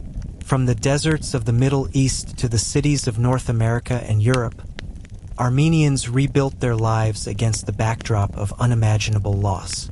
Despite the trauma carried in their memories, they forged communities that were vibrant, resilient, and deeply committed to preserving their heritage. In Lebanon, neighborhoods such as Burj Hamaud emerged as centers of Armenian life. Churches, schools, and community centers flourished, offering education in Armenian history and language while fostering a sense of belonging. Similar communities took root in the United States, particularly in California, Massachusetts, and New York, where Armenian Americans established businesses, churches, cultural organizations, and media outlets. These communities became not only safe havens but hubs of advocacy, ensuring that the memory of 1915 remained alive across generations. The diaspora became a bridge between past and present, carrying the lessons of survival, resilience, and remembrance. Every family that preserved its traditions, every individual who learned the language and history, became a guardian of memory. The Armenian story is not only about suffering but also about the triumph of identity over attempts at erasure. Through these global communities, the legacy of survival continues to thrive, reinforcing the cultural, spiritual, and moral strength of a people who endured unimaginable horrors yet refused to be forgotten. Cultural preservation has been central to the Armenian diaspora's survival strategy. Music, dance, literature, and religious practice serve as threads connecting present generations to the memory of those lost in 1915. Armenian churches, whether in Yerevan, Los Angeles, or Paris, function as more than spiritual centers. They are cultural anchors that maintain language, traditions, and collective identity. In addition, Armenian artists and writers continue to grapple with the genocide through creative expression. Contemporary literature, film, and visual art explore both historical trauma and the ongoing effects of displacement, weaving personal stories into collective memory. These works do more than memorialize. They educate, provoke empathy, and challenge audiences worldwide to confront the realities of human cruelty and the necessity of justice. Music and dance have also played an essential role in community cohesion. Traditional songs, often passed down orally, recount the experiences of loss and survival, while folk dances preserve shared heritage and resilience. Even within secular communities, cultural activities reflect a profound commitment to memory, identity, and continuity. The transmission of these cultural practices ensures that Armenian history is not confined to textbooks but lives in everyday life, in rituals, performances, and communal celebrations. Through cultural preservation, Armenians demonstrate a profound truth. Memory is alive not only in archives and memorials but in the living practices of communities that survive. Each song sung, each story told, each ritual performed is an act of defiance against erasure and denial, ensuring that the legacy of survival remains tangible, vibrant, and enduring. The Armenian diaspora has transformed survival into a political mission, using its global presence to advocate for recognition, justice, and human rights. Political activism ranges from lobbying governments for official acknowledgement of the genocide to participating in international human rights initiatives. These efforts highlight not only historical memory but also the broader moral responsibilities of the international community in confronting past atrocities and preventing future ones. In the United States, Armenian Americans have successfully lobbied Congress to recognize the genocide and have influenced public discourse through media campaigns, documentaries, and education programs. In Europe and South America, Armenian communities have engaged with legislators, educators, and cultural institutions to promote awareness and recognition. These campaigns often face opposition from governments seeking to maintain diplomatic ties with Turkey, but persistence and moral clarity continue to yield victories. Political advocacy also intersects with humanitarian and educational work. Armenian organizations fund scholarships, cultural programs, and historical research, ensuring that younger generations remain informed and engaged. By linking remembrance with action, the diaspora demonstrates that memory carries responsibility, a responsibility to educate, to prevent future atrocities, and to affirm the dignity of those who suffered. The legacy of survival, therefore, is not passive. It is active, global, and multifaceted. Armenians have transformed trauma into resilience, denial into advocacy, and memory into a moral force. This enduring legacy ensures that the story of 1915 continues to shape not only Armenian identity, but also the global conversation about human rights, justice, and the consequences of historical silence. The Armenian Genocide of 1915 was not only a tragedy for Armenians, but also a blueprint for understanding the mechanics of mass atrocities in modern history. Scholars and human rights advocates have long analyzed the genocide to identify the warning signs and systemic structures that lead to mass violence. By studying the orchestration of the Armenian Genocide, governments, institutions, and civil society can learn how political manipulation, propaganda, and unchecked nationalism converge to create conditions in which atrocities become possible. The genocide demonstrated how an authoritarian government could systematically target a population under the guise of wartime necessity. Armenians were subjected to forced deportations, death marches, starvation, and executions, all carefully coordinated through bureaucratic structures. Orders were disseminated from central authorities to local administrators, illustrating the dangerous efficiency of modern governance when combined with extremist ideology. Scholars argue that understanding this chain of command and the ways ordinary people are complicit is crucial to preventing similar atrocities today. Furthermore, the Armenian case highlights the importance of early intervention. Witness reports, diplomatic communications, and journalistic accounts were abundant during 1915, yet the international community largely failed to act. Recognition of early warning signs, hate speech, discriminatory laws, mass displacement remains a critical lesson for human rights advocates. The failure to intervene in 1915 reverberates in later genocides, underscoring the moral imperative for governments and international organizations to respond decisively when human lives are at risk. The Armenian Genocide also profoundly influenced the development of international law and the concept of crimes against humanity. In its aftermath, the Allied powers initiated trials against Ottoman officials, though these were largely ineffective due to political complexities and the escape of perpetrators. These early attempts at accountability laid the groundwork for the legal frameworks that would emerge after World War II, including the Nuremberg trials and the establishment of the Genocide Convention in 1948.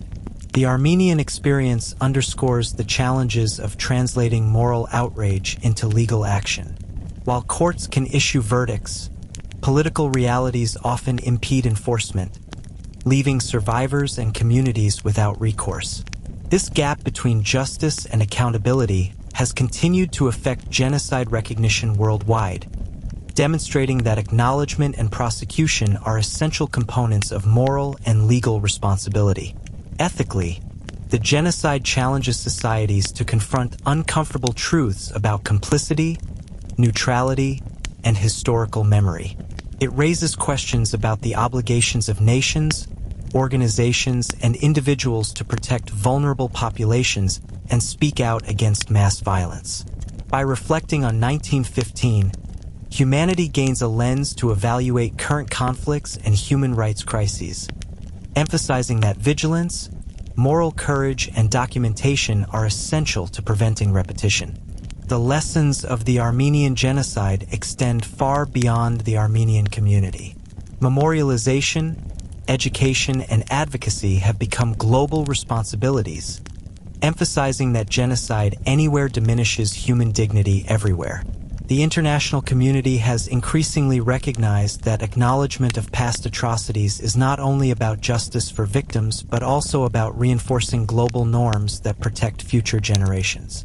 Human rights organizations and educators now use the Armenian Genocide as a case study in preventing genocide and mass atrocities. Workshops, documentaries, and curricula teach students and policymakers to identify early warning signs, respond to human rights violations, and support survivors of violence. By framing the genocide within a universal human rights context, the memory of 1915 becomes a tool for global moral education, reminding all societies that indifference can be deadly. The Armenian experience also illustrates the power of diasporic activism in shaping international discourse.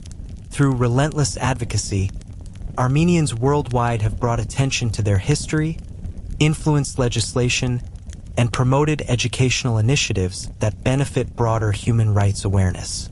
Their efforts demonstrate that remembrance is not passive. It is an active engagement with the moral and ethical responsibilities of our time. Ultimately, the Armenian Genocide teaches humanity that preventing atrocities requires vigilance, moral courage, and institutional accountability. By studying the past, documenting survivor experiences, and fostering global awareness, the world is better equipped to recognize the signs of impending mass violence and act decisively to protect human life. Memory, education, and advocacy are the cornerstones of a world that refuses to repeat the horrors of 1915. The Armenian Genocide of 1915 cast a long shadow over the 20th century. Its legacy is not confined to history books or memorials. It influenced the actions of leaders, the behaviors of nations, and the fate of other vulnerable populations. The systematic extermination of Armenians became a grim example of how mass atrocities could occur with minimal immediate consequences. Those who studied these events, particularly perpetrators of later crimes, often cited the international inaction as a precedent. In the decades following 1915, global powers struggled to reconcile political alliances with the moral responsibility to prevent mass violence. The lack of decisive international intervention after the Armenian Genocide sent a dangerous signal. When a population is targeted, the world may remain silent, and justice may be delayed indefinitely. This phenomenon contributed, in part, to the environment in which later genocides unfolded, including the Holocaust during World War II, the Cambodian genocide under the Khmer Rouge, and the Rwandan genocide of 1994. Historians emphasize the continuity of warning signs between these atrocities. Demonization of a minority group, systematic documentation of their displacement or persecution, the use of propaganda to justify mass killings, and the bureaucratic coordination of executions and deportations. The Armenian experience serves as a crucial case study for understanding these patterns. By analyzing 1915, scholars and policymakers have developed tools for early identification of genocidal threats, tools that continue to be relevant in today's conflicts across the globe. Beyond academic and political lessons, the genocide left deep psychological scars that reverberated through survivors and their descendants. Communities that had already endured extreme trauma were confronted with the knowledge that the world's failure to act could embolden future perpetrators. This awareness added urgency to the global Armenian diaspora's advocacy, educational efforts, and cultural preservation, reinforcing the notion that remembrance is inseparable from vigilance. The Holocaust, which occurred barely 2 decades after the Armenian Genocide, provides a stark illustration of the consequences of inaction. Adolf Hitler is widely quoted as having referred to the Armenian case when rationalizing the mass extermination of Jews. Who, after all, speaks today of the annihilation of the Armenians? This chilling statement underscores the international failure to enforce accountability in 1915 and demonstrates how the memory of unpunished atrocities can embolden future acts of genocide. Like the Armenians, other groups have suffered from displacement, mass murder, and targeted violence. In each case, the lessons of 1915 could have provided early warning for the international community. Yet, in many instances, warning signs were ignored, and bureaucratic systems again facilitated atrocity. Scholars have compared deportations, forced labor, and death marches during the Armenian Genocide with the ghettos, concentration camps, and systematic killings during the Holocaust, finding disturbing similarities in methodology and political manipulation. The echoes of 1915 are also evident in conflicts that followed later in the 20th century, from the genocides in Bosnia to the atrocities in Rwanda and Darfur. Each tragedy reflects a pattern of targeted persecution, systemic dehumanization, and international hesitation. In these cases, the Armenian Genocide serves as both a moral and practical lesson. Early recognition, rapid intervention, and unwavering commitment to justice are necessary to prevent mass atrocities from escalating. The Armenian diaspora, having lived through both the historical trauma and its consequences, became a voice of moral clarity, warning the world against repeating history. Their advocacy emphasized that ignoring past atrocities not only dishonors victims but also endangers others, a principle that remains critical in contemporary global politics. The shadow of the Armenian Genocide extends beyond politics and law into the realm of ethics and human responsibility. The lessons of 1915 highlight the importance of moral courage, empathy, and the refusal to remain silent in the face of injustice. Memory becomes a compass guiding societies toward ethical decision-making, reinforcing the imperative that atrocities must not be ignored or rationalized. For survivors and their descendants, remembering the genocide is not merely an act of grief. It is a call to moral action. By educating future generations, preserving cultural heritage, and advocating for recognition and justice, Armenians assert that humanity has a responsibility to uphold dignity, accountability, and compassion. This principle has informed global human rights discourse and influenced the development of international conventions, including the Genocide Convention of 1948, designed explicitly to prevent and punish acts like those of 1915. In contemporary conflicts, the Armenian Genocide serves as both a warning and a guide. It emphasizes the danger of indifference, the consequences of denial, and the moral necessity of speaking truth to power. It reminds governments, institutions, and individuals that action must precede catastrophe, that silence can be complicit, and that recognition and justice are essential not only for victims but for humanity as a whole. Ultimately, the genocide's enduring legacy is one of vigilance and responsibility. By remembering, Armenians and the world at large honor those who were lost while committing to a future where mass atrocities are neither ignored nor repeated. Memory, in this sense, becomes a weapon against injustice, a light guiding societies through the darkest chapters of human history. The Armenian Genocide left an indelible scar not only on the immediate survivors but also on subsequent generations. Children, grandchildren, and even great-grandchildren inherited the psychological weight of displacement, loss, and exile. This phenomenon, known as intergenerational trauma, manifests in grief, anxiety, cultural preservation anxieties, and a deeply ingrained awareness of injustice. Families were forced to navigate the delicate balance between survival in foreign lands and the preservation of their cultural and historical identity. Healing, therefore, is neither simple nor linear. Survivors carried memories that were too painful to speak of for decades, while their children were tasked with reconstructing identities within entirely new social and political contexts. Communities scattered across the globe faced the dual challenge of adapting to host countries while maintaining connection to ancestral lands, histories, and traditions. This duality produced a culture of resilience, but it also entrenched a sense of historical grief that required conscious efforts to address and process. Organizations within the Armenian diaspora have undertaken initiatives designed to mitigate the psychological and cultural impact of genocide. Schools, Cultural centers and counseling programs provide spaces for education, dialogue, and emotional support. These efforts are not simply about remembering the past. They are about equipping communities to process trauma, preserve cultural memory, and transform historical grief into advocacy and creative expression. In these spaces, the burden of trauma becomes a catalyst for action rather than a source of perpetual despair. Healing is also closely linked to acknowledgement and justice. Without global recognition, survivors and descendants often face feelings of marginalization and historical erasure. Thus, reconciliation and memory work are intertwined with political advocacy, cultural preservation, and ethical accountability.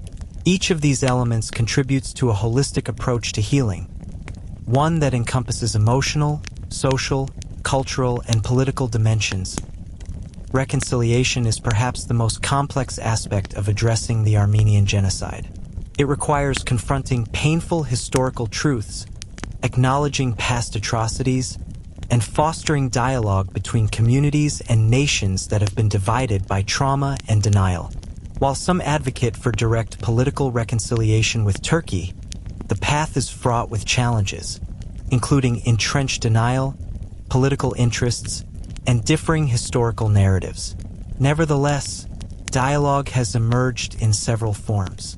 Academic exchanges, joint historical commissions, and conferences encourage the study of archival materials and foster conversations that attempt to bridge historical gaps. Scholars and activists from both Armenian and Turkish communities have undertaken research collaborations to clarify historical facts, document survivor testimonies, and create platforms for ethical engagement. While these efforts cannot erase trauma, they can foster mutual understanding and highlight the moral imperatives of acknowledgement and responsibility. Diaspora communities, religious leaders, and cultural organizations play a crucial role in facilitating reconciliation at the community level. Initiatives that bring together survivors, descendants, and scholars from different backgrounds encourage empathy, shared reflection, and acknowledgement of historical suffering. Through education, dialogue, and cultural collaboration, Armenians and others engage in the delicate work of confronting the past without minimizing its impact, building moral frameworks for coexistence, and demonstrating that remembrance and reconciliation can coexist. Importantly, reconciliation is not synonymous with forgetting or denying.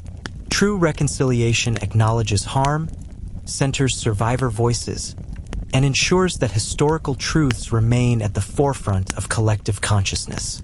In this way, dialogue becomes a tool not only for conflict resolution, but also for fostering global awareness, ethical accountability, and moral responsibility.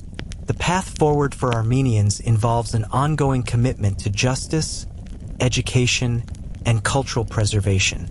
Memory becomes an active practice, commemorating victims, educating youth, preserving traditions, and advocating for global recognition and human rights.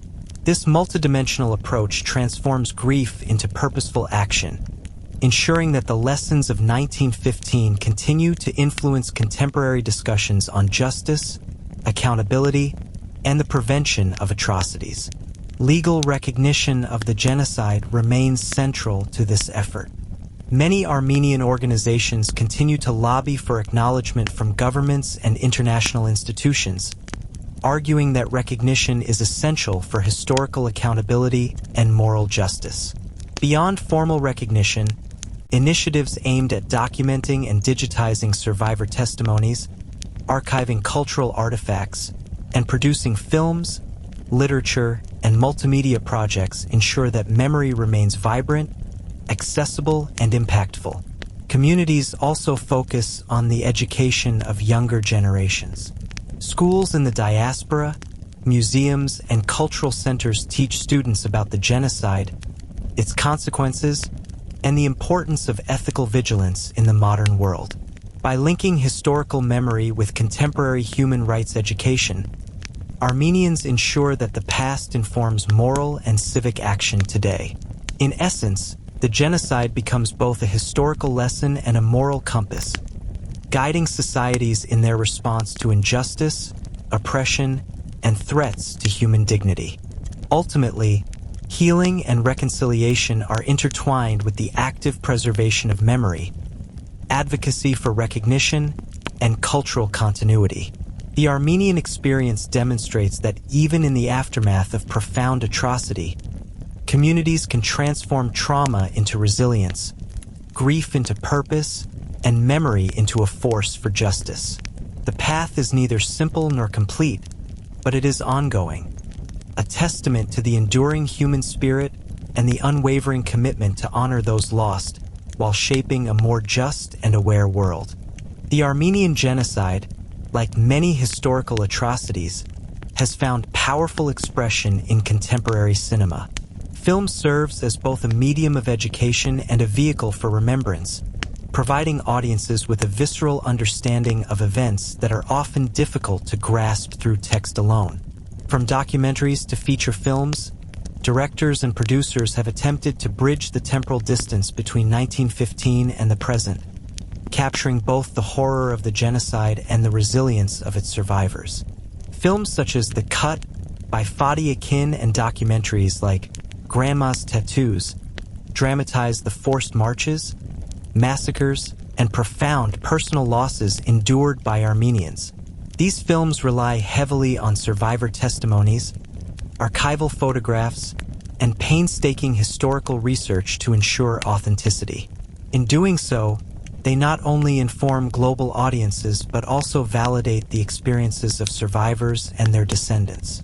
The cinematic lens allows viewers to witness the anguish, determination, and humanity of Armenians in a way that resonates emotionally, cultivating empathy and moral reflection. Beyond traditional narratives, cinematic portrayals often explore themes of memory, identity, and diaspora. Filmmakers depict the struggle to preserve cultural identity while grappling with trauma, emphasizing how memory becomes a form of resistance.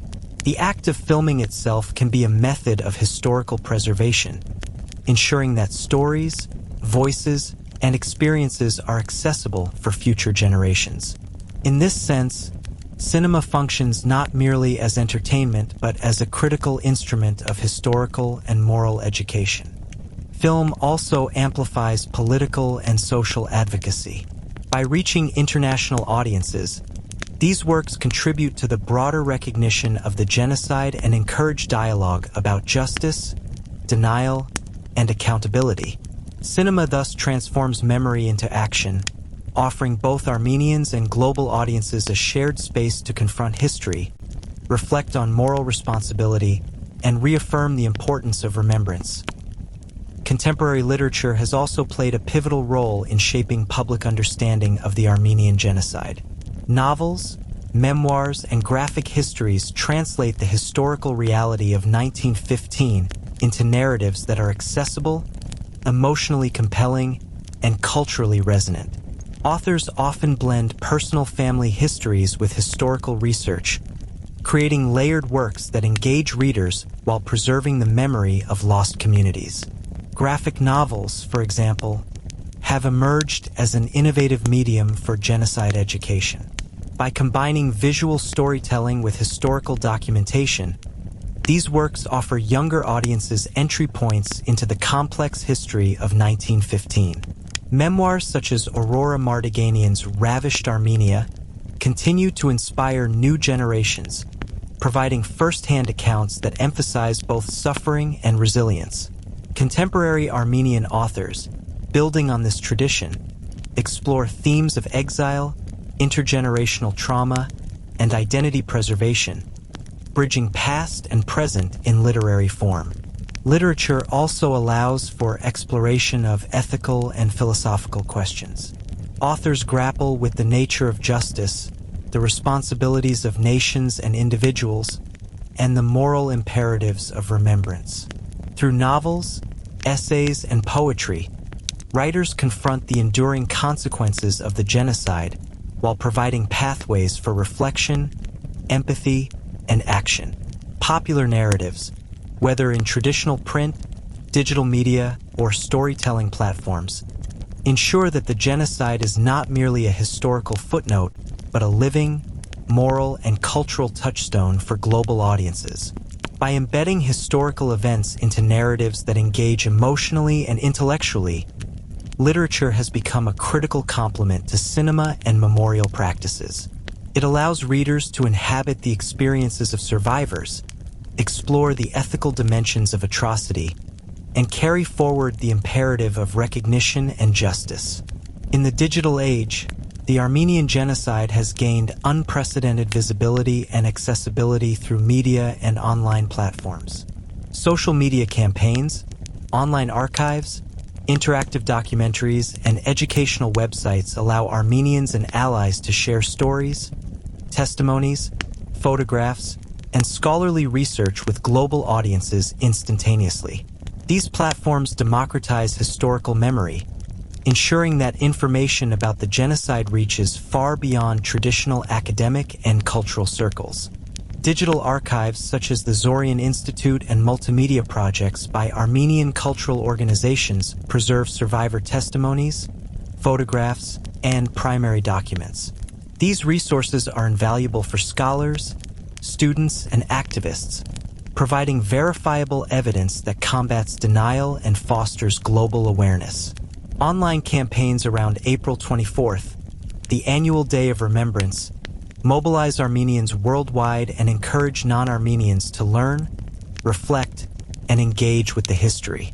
Popular culture also integrates the genocide into music, visual arts, theater, and film, creating multisensory narratives that enhance collective understanding.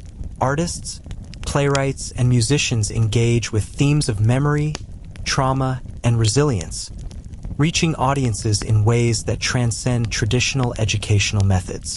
Digital storytelling, virtual reality experiences, and interactive platforms further immerse global audiences, allowing them to witness the human dimension of 1915 in profoundly impactful ways. In sum, contemporary media ensures that the Armenian Genocide remains present in global consciousness.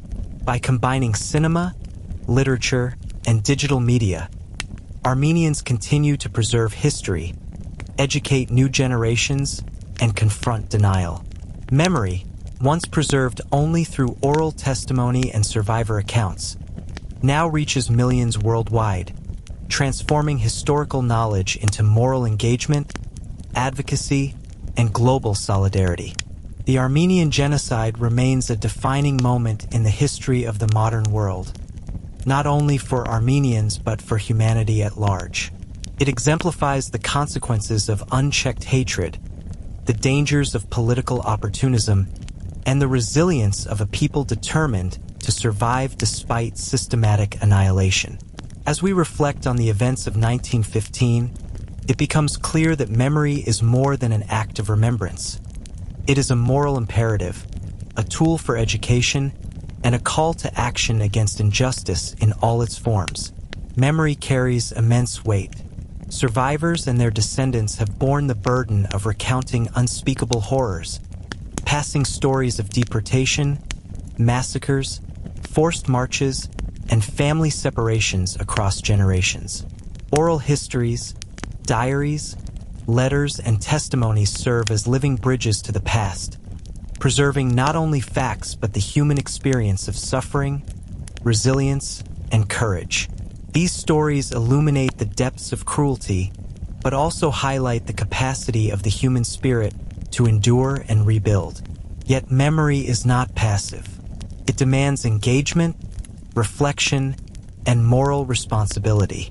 Armenians across the world have transformed memory into action, establishing schools, cultural centers, museums, and advocacy networks to ensure that the genocide is neither forgotten nor denied.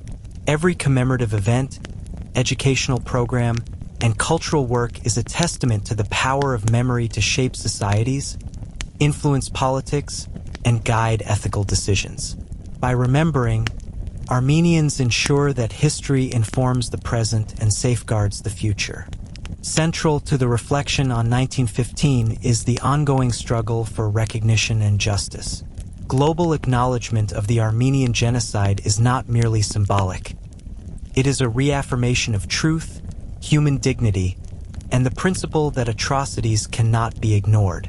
Recognition serves as both moral validation for victims and survivors and as a deterrent against future crimes, reinforcing the idea that accountability must accompany memory.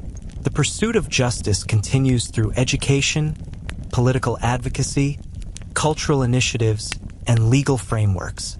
Governments, international institutions, and civil society are encouraged to engage with historical evidence, acknowledge wrongdoing, and support initiatives that honor victims and survivors. Efforts to secure recognition are intertwined with human rights advocacy, emphasizing that acknowledging past atrocities strengthens the ethical foundation upon which contemporary societies must act. Justice, however, is not limited to official recognition. It encompasses education, cultural preservation, and moral engagement. Teaching younger generations about the Armenian Genocide equips them with the tools to identify oppression, confront prejudice, and uphold human rights. By linking history with present-day ethical responsibility, Armenians ensure that the genocide's lessons remain vital, shaping not only the understanding of the past, but also the conscience of the present. This dual responsibility to remember and to act defines the Armenian legacy. Memory without justice risks erasure, while action without memory risks repetition. Through relentless advocacy, storytelling, and cultural preservation, Armenians uphold both, ensuring that the horrors of 1915 inform global ethical frameworks and inspire collective vigilance against all forms of injustice. As we conclude this historical journey, the story of the Armenian Genocide serves as both a somber reflection and a beacon of hope. The genocide, while a testament to humanity's capacity for cruelty, equally illustrates resilience, courage, and the unbreakable will to survive. From the ashes of devastation, Armenians rebuilt communities, preserved their culture, and forged a diaspora that spans continents. A living proof that memory and identity endure even in the face of annihilation. The Armenian experience provides vital lessons for the world. It underscores the importance of moral courage, the necessity of recognizing injustice, and the transformative power of education and advocacy. It teaches that societies must confront uncomfortable truths, document atrocities, and challenge denial wherever it emerges. The legacy of 1915 is not confined to history. It informs contemporary human rights discourse, global responsibility, and the universal struggle against oppression and violence. Looking to the future, the Armenian community continues to turn memory into action. Schools, museums, media, art, and literature ensure that new generations carry the lessons of 1915 forward. Advocacy for recognition and justice remains ongoing, while cultural preservation safeguards the stories, traditions, and identities of those who survived. In every song, story, memorial, and classroom, the genocide's memory becomes a guide for ethical living, empathy, and vigilance. Ultimately, the Armenian Genocide reminds us that remembering is an act of power and hope. By honoring the past, we safeguard the future. By acknowledging suffering, we affirm humanity. And by ensuring that the memory of 1915 endures, Armenians and the world alike commit to a shared moral responsibility: to prevent atrocities, to uphold justice, and to never forget the lessons written in blood and resilience nearly a century ago. You've just witnessed the tragic, inspiring, and powerful history of the Armenian Genocide. Today, we explored how over 1 million lives were lost, the resilience of survivors, and the enduring spirit of a community that refused to be erased. We saw the personal stories, the survival against impossible odds, and how art, literature, and media preserve memory and culture. We learned the importance of recognition, justice, and education, and how the lessons of 1915 remain vital in understanding human rights, the consequences of indifference, and the moral responsibility of every society. The moral of this story is clear. Remembrance is a duty, resilience is a testament, and action against injustice is our shared responsibility. History teaches us that forgetting comes at a price, and by remembering, we honor those who were lost while shaping a better, more vigilant future. If you found this journey meaningful, stay connected with Historyteller YT. Subscribe, like, and hit the notification bell to explore more stories from our past. Stories that matter, stories that inspire, and stories that remind us who we are as a human family. Thank you for listening, and remember, history is not just to be read, it is to be felt, remembered, and acted upon. Until next time, keep seeking the stories that shape our world.